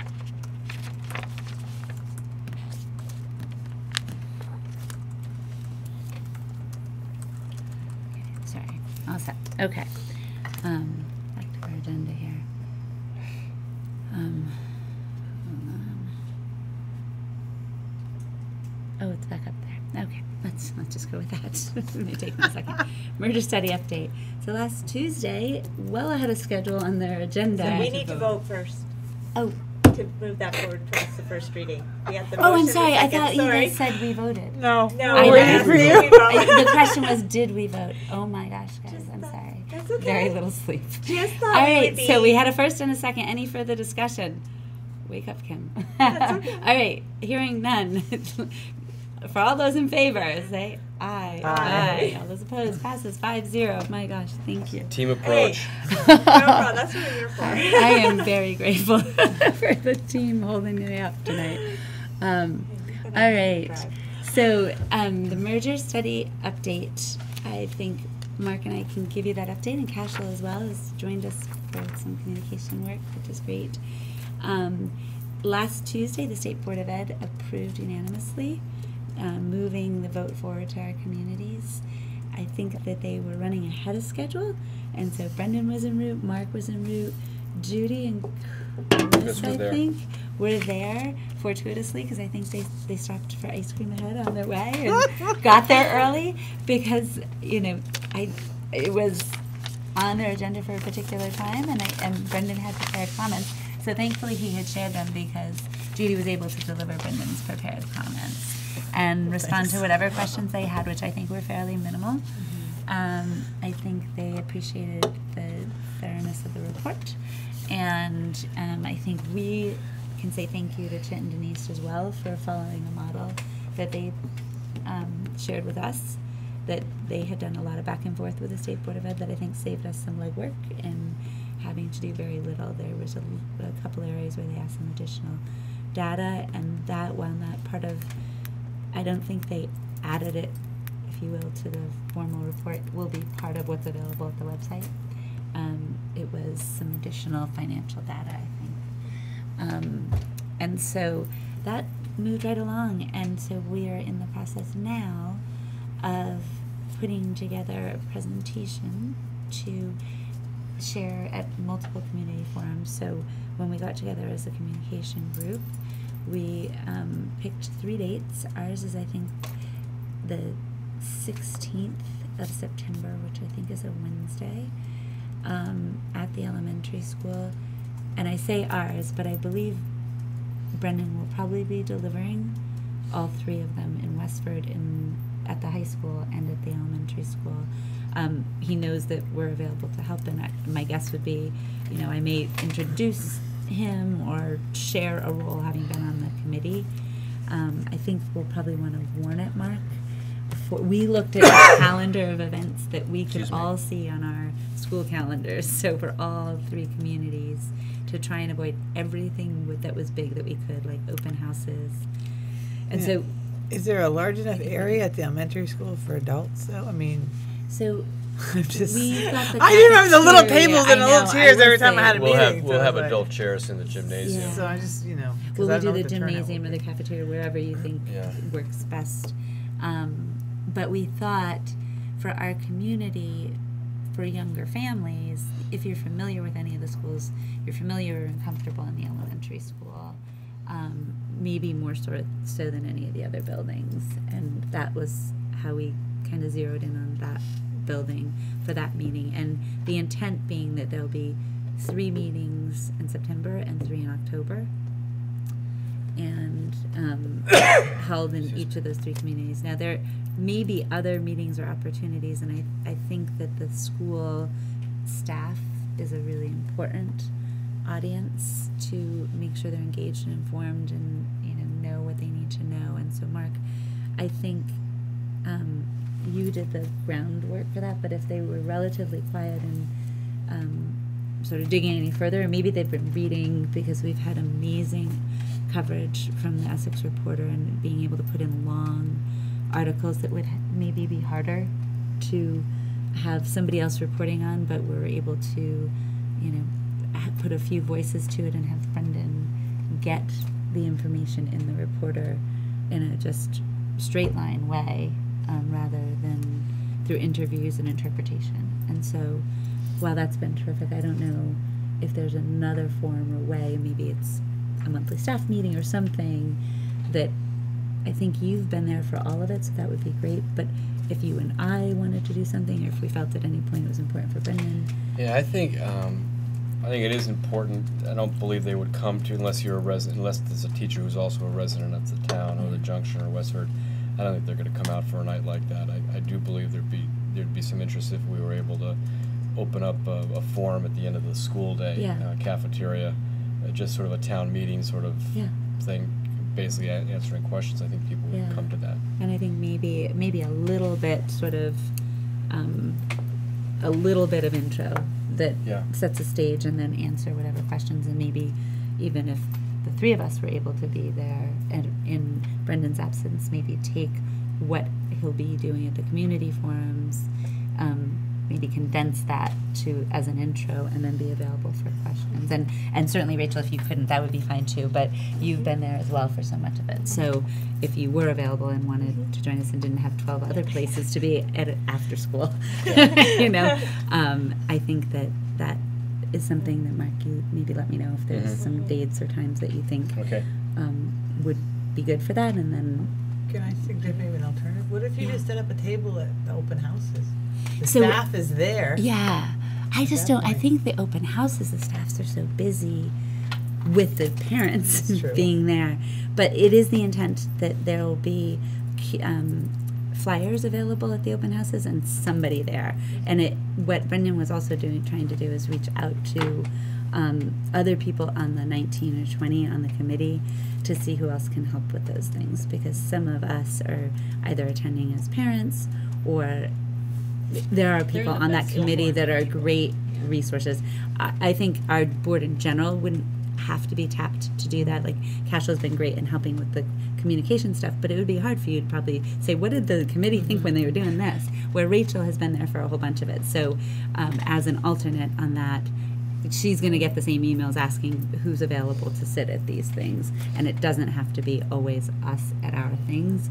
And he did reach out to try and get somebody for the elementary school things, and I'm not sure if it ended up working out, but hopefully that does.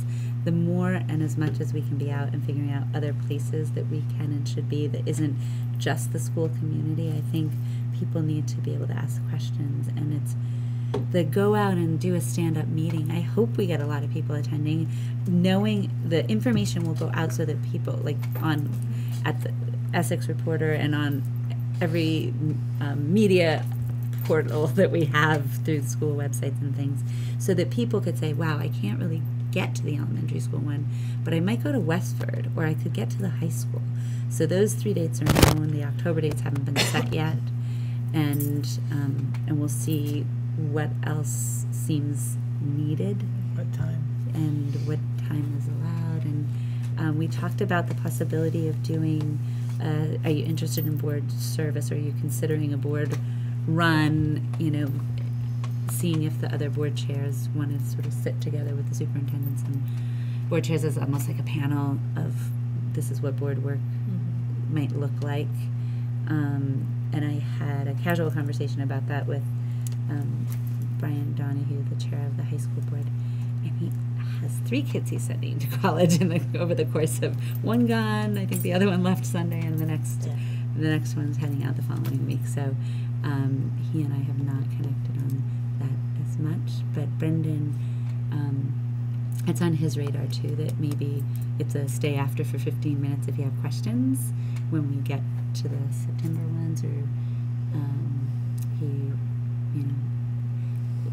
having people understand what it's about, even if the red site points people to the VSBA, so you're interested in board work, little click on thing. They have a bunch of resources right on their website too. Because good governance, policy governance is a model of good governance, and we operate in that model, but the tenets of good governance are pretty clear, and they do help to define roles and responsibility, and even that level of general information would be really helpful for people considering if this is for them. But being available for questions like how many meetings would there be? What time are those meetings? When are those meetings? Are things that may be yet to be determined, but those of us with board experience all have a sense of what time commitment that is. When are they normally? About how long are they? None of us probably have any idea how much would be involved with those 18 months, but some of us can venture an educated guess on that. And so I think, to the extent the other board chairs, I'm certainly willing and happy to do that. Brendan has experience with it, and he's willing to do it. So I'm not clear about, and I should be, and is a new board is elected if the vote passes on November 3rd, and if Westford says yes, then it's a board that comprised of all 3 communities. If Westford says no, and EJ and ET say yes, ET say yes, then we have an 8-member board, not a 10-member board. Yes. Okay. So now they're in place. but we still remain in place. Yeah. Yes. And I don't know where in statute that talks about that. I'm assuming that, because we're going into FY17 budget development, for instance, you're going to be engaged in that work. So what are the respective roles and responsibilities between the new board and the existing boards? And then we go into July 1st, 2016. Do we still work in a parallel way, or does that new board now ramp up and now they're the ones who are doing the work, and that the other 5 boards are sort of not in existence anymore? I don't have a sense of those timelines. So I don't know that it's spoken to in statute, but as I think about the existence of the districts and the dates at which those become no longer in existence or could potentially become no longer in existence, and the time frame they are in existence, what I would expect is that we're running very parallel for the first year, because the first year being like November now, to November July of to 2016. So we're creating a budget, and that new board is not creating a budget for the Right. first year. Yeah. Because I don't think we have a budget to create. Like a new district would have no budget to create because there's no money. Then how can you sell the people on cost savings if they're not gonna have a budget? The first, because that a new district wouldn't be operational until July 1, 2017. So the fall of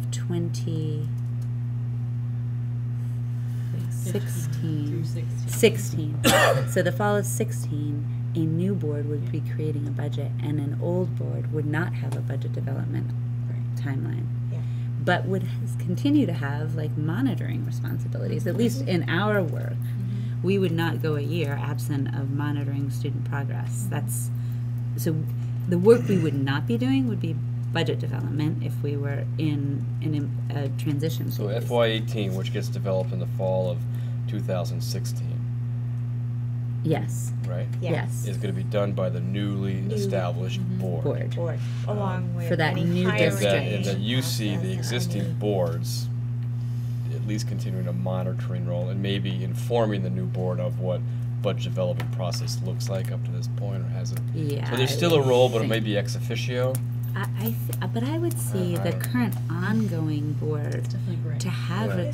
responsibility. Old actually addressed this at one of the meetings. He We might- did, and I'm not I can't remember if it was captured, if that conversation was captured in, because he was talking exactly about the rules and It'd responsibilities. be good to have a one-pager on this one. Yeah. About what the board is, because you also have, like, so for example, you know, you have to keep your boards running until the district dissolves on June 30th, 2017. And so there's still that whole fiscal responsibility, the policy responsibility, any budget transfers, anything like that still has to go through the Through this current board, board. So while they are developing up the budget for FY18. FY18, they're developing up, you know, they're hiring the superintendent, they're creating all their policies. They actually don't have jurisdiction over the individual districts themselves at that time.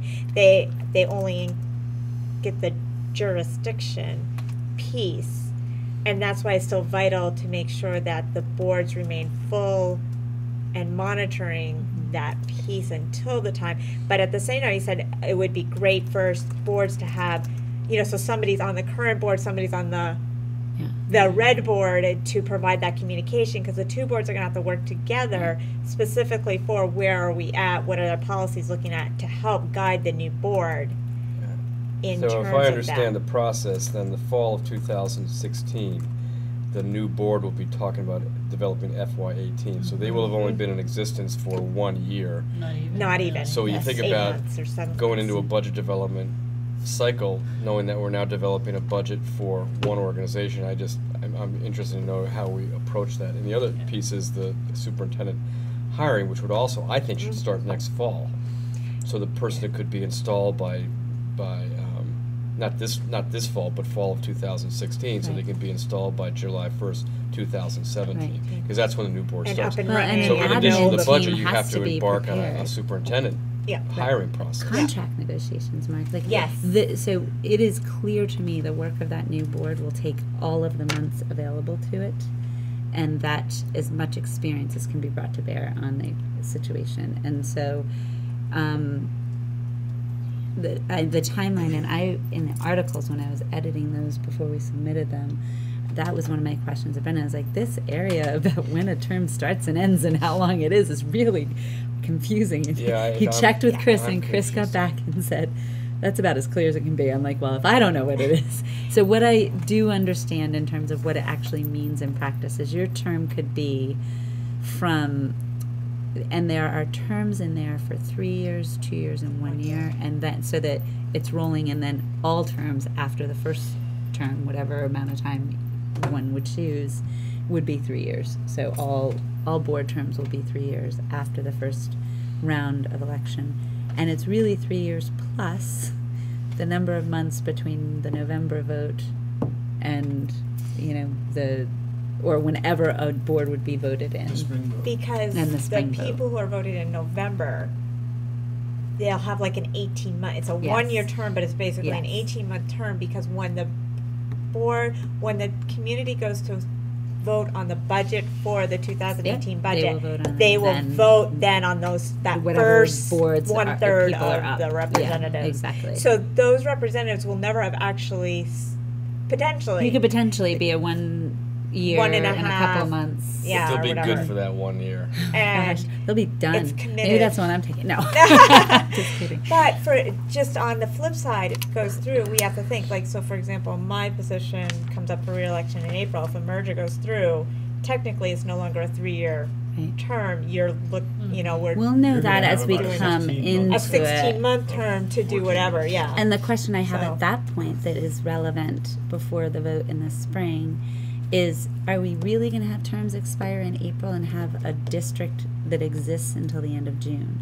So before we would get to a vote this spring for whoever's up, I honestly have no idea who among us is up. I know you know I you're up. am, but I think Count he the said days. that they would have to go up for the re-election because, So certainly Yes. this spring, people would Yeah. have to go up, but I would hope that at that point, there would be something that could be done to extend from April until June of 2017, those terms that would otherwise be up at that point, because you could end up with not a quorum. I mean, I don't know, we'd probably have to look at that. Yeah, they'll- And all of that is sort of getting way past Right. determining whether or not our communities have supported this and what we do from Yeah. there. Cashel needs to be elected in 2017 for 3 months. Potentially, and that's, I think, where we would want to look this year. Is there anything we would need to, we might be able to put language into something that could be voted on this year that would prevent that 3-month thing, or look and say, okay, do we have only one person up, then we go without a quorum for, or if we have 3 people, we could just have a quorum for the remainder of the 3 months for whatever work is left to be done. It's conceivable you get to the end of wrapping this stuff up, the work is big, not nothing. It could- July 1st, you have something. You don't need to worry. So nobody gets to resign tonight. So no matter how. Chris Chris until has a April. draft I of know, this, and you it knew might that. be- 18. And it So, might be irrelevant. captured, I don't remember seeing it captured in the minutes Yeah. necessarily, but Well, and I know he I has didn't addressed it. see it because I had inquired about it. It's about as clear as mud, and the language around it and the articles are very not clear. I actually can picture the timeline for it now, though, so maybe we need to make sure that that's clear. But I I just think important as we're recruiting, as you're Yeah. talking to neighbors about the possibility of a run, I think just being really clear about what type of commitment we're asking from Yes. prospective applicants and Yes. timelines, and Yes. it's about your budget. FY18 is about hiring a superintendent. I mean, it's about really here are being the really roles and clear. responsibilities. Merging the policies Yeah. and between districts. All of and that has the- to- you have the- to have the mission policies and vision. for- You have to start with mission and vision and I go know. go I know. from there. So We have 7 Essex town people on school boards right now. Us 5, And 2, 1 in the high school, 3. You're in the high in the school? high school. 3 in the high school. And 3 in the So high there's school, eight. so there's 8. And I do know Brendan is intending to run, which is awesome. he is. Awesome. He Oh, is, cool. yeah. I am intending to run, and I didn't put any of you on the spot. I know that I Yeah. totally understood you shared your sentiment, but if privately or at any time you guys want to give me any sense of what you're thinking, I think it helps inform. It would be really hard to appoint be in a position to have to appoint people to a board to do this work.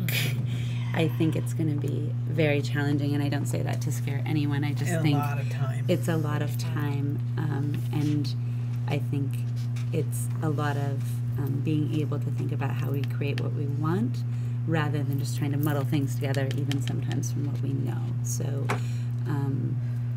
and it's bringing a lot of people together that haven't really worked together, no matter how that looks. So just getting a sense of what people are thinking at whatever time you guys want to share that with me is good to know, and I will put out the same sort of questions to our folks who represent us on the high school board, just to see where people are thinking. The intent of all this is to have really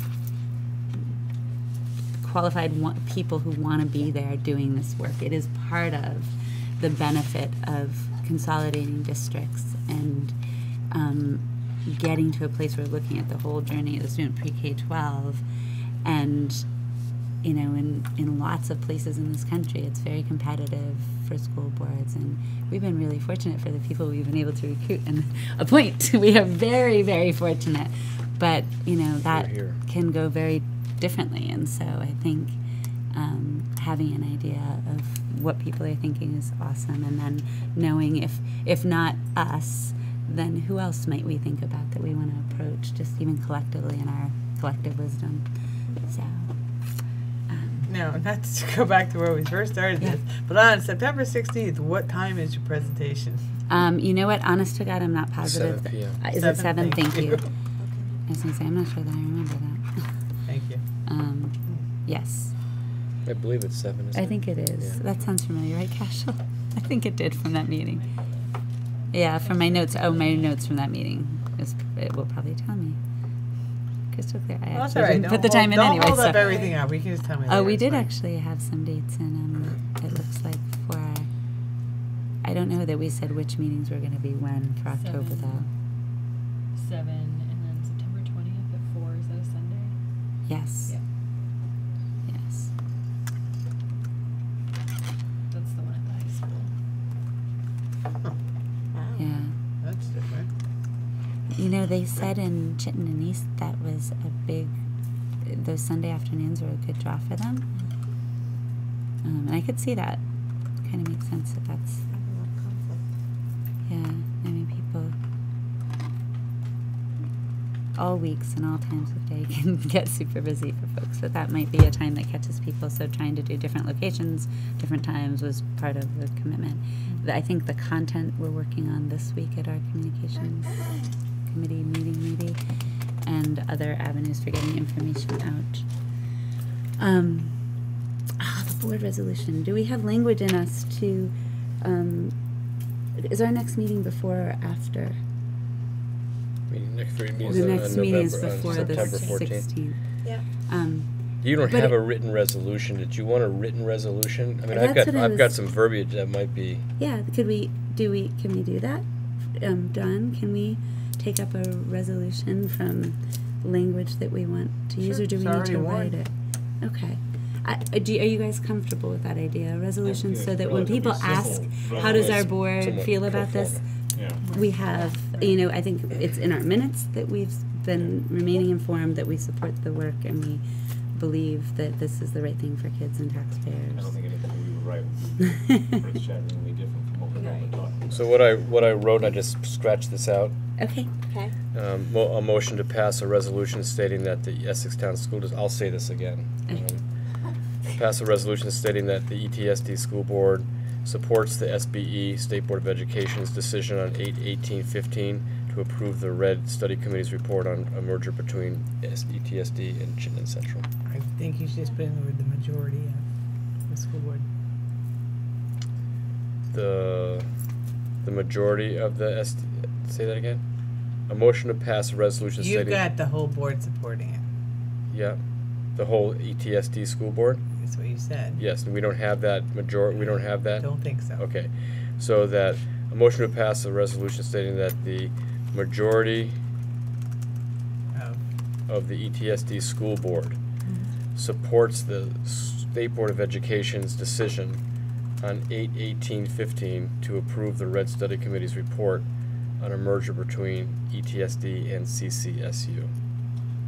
I think it should stay as just the school, the ETSD school And then board the supports it. results will be Regardless 4-1. of Is that whether right? it's 3-2, 4-1, 5-0, once the vote's cast, the That'll be board the result. approves. Yeah. Yeah, that's true. Not a majority of the board approves. Even though it might have been a majority of the board that voted, But it had to be the in order to pass board it, as a right? whole Oh, I see what you're saying. approves. So the Yeah. vote will reflect, Yeah.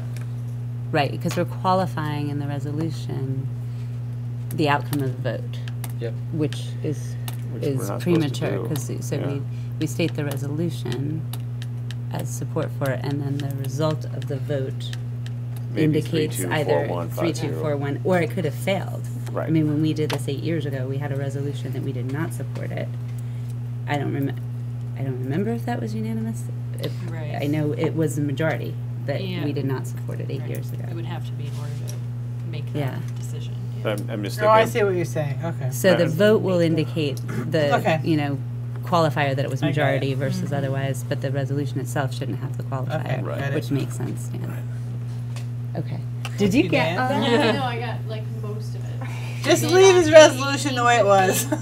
So a motion to pass a resolution Yep. stating that the Essex Town School District School Board supports the SBE's decision, State Board of Education, on 8/18/15 Yep. to approve the Red Study Committee's report on a merger between Essex Town School District and Chittenden Central Supervisory Union.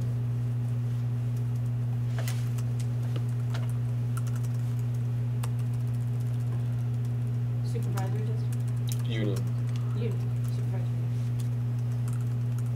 Thank you. You're welcome. bad mark after 12 hours, I don't think. I know, oh my Sorry. gosh. 13? Okay, so did somebody want to make that motion? I will make the Dan motion makes as that- stated. Thank you, and do I I have a will second. second? And Rachel seconds. Do I need to repeat all that in the motion? No. I think it probably only needs I to be think you could in say there once. motion Yeah. as stated, Yeah. as stated above. Any discussion? Who seconded? Rachel. Rachel. Any discussion? All those in favor? Aye. All those opposed? Passes 4-1. Okay.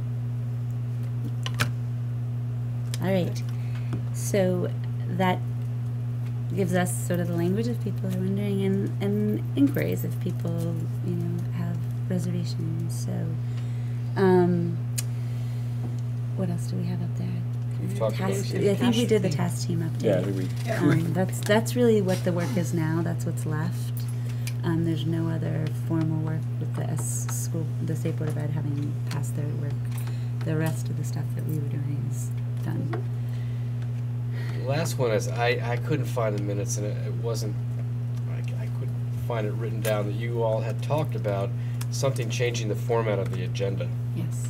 about maybe bringing something back. I Oh. completely lost it, So sorry. I do remember what that was. Do you? Yeah, like sort of the The loop unfinished back. business. Yes. So if I were to think Of like incidentals. Yes. So if there were either anything from incidentals, or in this case, where we, spent a considerable amount of time hearing about the updates and the transportation. So one of the things that might fall into kind of that category, if the agenda needed a close the loop, like Would it let's be look under at it in Would it be under October. 2.8? Information support to Information the support board. to the board? Yes. So Okay. in this example, I could think maybe like in October or September later when things have. So it's incidental, literally and figuratively incidental, so if there's an incidental like transportation, Yes. I would be strategic and put it in the board work calendar 2.8 around just bringing back transportation, just sort of a so status follow-up. report. It's the Okay, follow. so- It's like a status report. Right. So where we had the real Okay. estate one hang out there, and Right. we sort of had, we I don't want to say we Whatever forgot about it, happened but to it, we yeah. were You just went like, away, okay, what yeah. happened, or the solar array, or just sometimes those things that Ongoing business. had a conversation here Right. might have the Okay. occasion for a follow up. Sticky. So, Yeah. Okay. So I think that that's it, and I So don't know that. it's not a placeholder in the agenda. We have to, as we develop the agenda, you and I would say, Mark, stick What's 2 still point in hanging there. out there, Okay. yeah. Yeah. Is it, are we settled enough on transportation that it's time for an update? But we would then know that that's coming up as an update whenever it Okay. seems to have settled down. The dust is settled and we've got what we're gonna have. And How's you're it obviously going? better at choosing, oh, this is 2.8 or this is 2 point whatever, but I don't think it would have to be under 2.8. Okay. Because It might if be the something original else. Maybe it's a topic was mind under freeze. whatever, I mean, it would have Yeah. been under 1.1. Okay, Yes. all right. The follow-up Okay. would logically still be Yeah, under 1.1. and other times it's happened with class size Yeah. or, you know, there's just sometimes those things, or if we're changing procedures, Or if it's truly an incidental, oh, we talked about something and yeah. we wanted to talk about it more, Yeah. or you wanted to just give us a little bit Okay. of data on it. Yeah. I can imagine being 2.8, it probably will be a lot. Okay, no, that's a Yeah. good point. It may not be though. Yeah. Okay, great, thanks. I'm clear now. Couldn't find that in my, I know. I was Memory. glad that you put Well, it and there, I was and I had to taking look back at my notes, so, you notes, know, and I was really. like, okay, now I remember what it was. it was a good discussion too. I know. It was very rich. All right. So, I think Rachel and I also were going to do a living document that was capturing the results of monitoring reports. I We've gotta have not sit looked down to and- see if we have. We haven't done that. No, we haven't. But I think we can do that relatively easy. I'm just looking to see if I can find what monitoring reports are coming up. Do you have that handy, Mark? Mhm. That's something we have to be assigning. We're all reeling at the beginning of the year. Yeah. 4.1 is us, which is, and let's see who did it last. 4.1 on the 14th and 4.3 on the 28th. Pick your poison. I'm kidding. Let me see here, folks. We can see what those are. 4.1 is governing style. And what was the second, Mark? 4.3 4.3. agenda 28th. planning. And the last person to have done 4.1 was, oh, this is an older monitoring report. I'm gonna have to look. Doesn't have last year's Doesn't on have there? the update? Brendan Kinney. So I don't see the one from last year. We'll have to take a We look could at that. call them up and I ask them to do it can again. I can do it if you guys you know. What's 4.3? Let me take a look. Just had it. So it just looks like 4.1 was never Agenda- uploaded? Agenda planning. Oh, agenda planning. It looks like that one, 4.1, the newest one wasn't updated. It might be in your book. Is that possible? No, let me look and see. Dan did 4.3. You were off the hook for 4.3. Woo, he says.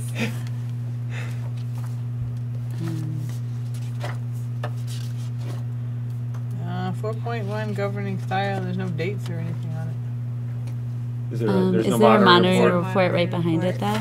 Nope. Okay. I don't have any monitoring reports in here. Oh. All right, Yeah, okay. no, it shouldn't.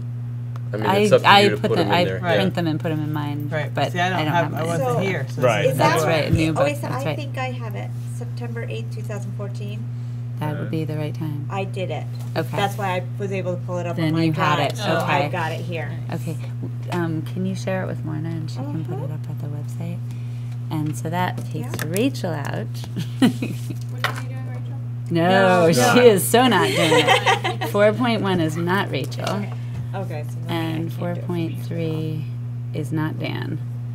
Well, Oh, yeah. So 4.3 is. We the could one- swap. You guys could I was gonna say. you guys could swap, and Cashel and I Yeah, I'm just looking at may to see be what- somewhat busy with doing the engagement stuff yeah, why for don't we the do red. that? Yeah, Why don't if we do that's- that? That's Yeah, good. So what that am I makes doing? And sense. soon we're I working knew you into 4.3, this, Don. so You. I know what's So going I on. will I'm share so lost 4.1 now again. last year's Right. with Sorry. you. It's okay. I think I am too Excellent. tonight. You might have noticed. It's not letting me do it. For me, So we've Okay. got Rachel doing Very 4.3, warm in here. and it is so warm, and Dan doing 4.1. Thank you 4.1 guys. is next week? Yeah. Next meeting? Next meeting, and 4.3 comes up. Great. the Yeah, Rachel. whatever. September. Just share Yeah. it with me, that'll be great. Okay, so when I get home, I'll be able to pull it up there. Okay. Okay. share it. I can pull it up, I just can't. And so that would be the 28th for you. Did you get all that? Thank you. My gosh. Okay. I think that we. You have access to it. so go and share I think it. Cashel is going to send us our form if that's did. okay. Yay! Thank you so much. And you can let Mark and I know if there's any future agenda items, unless you have something right now. We just have to go back to the one we didn't approve. To what? The policies. Yeah. Yep. So we'll have another reading first onto And one of the his- policies and second In on his the presentation. and yes, If the- we can fit that in on the 14th. it whenever might we be can more- take a look at see Yeah. what the right Yeah, timing is yeah. on that. I'd defer to you. Because you and I can look as we're looking at what's coming up on the agendas, and just make sure we give it its due and see if there's a time maybe that's good with the PTO even to sort of co-sponsor a meeting that might be the beginning. That's a 40 minutes or half an Yep, hour or whatever yep. you think you need. Thank you though for those reminders, Dawn. So policy and blueprint. Awesome. All right, then I will take a motion to adjourn. If we're all good. I make the motion, we adjourn. I'll second. All those in favor? Aye. Aye.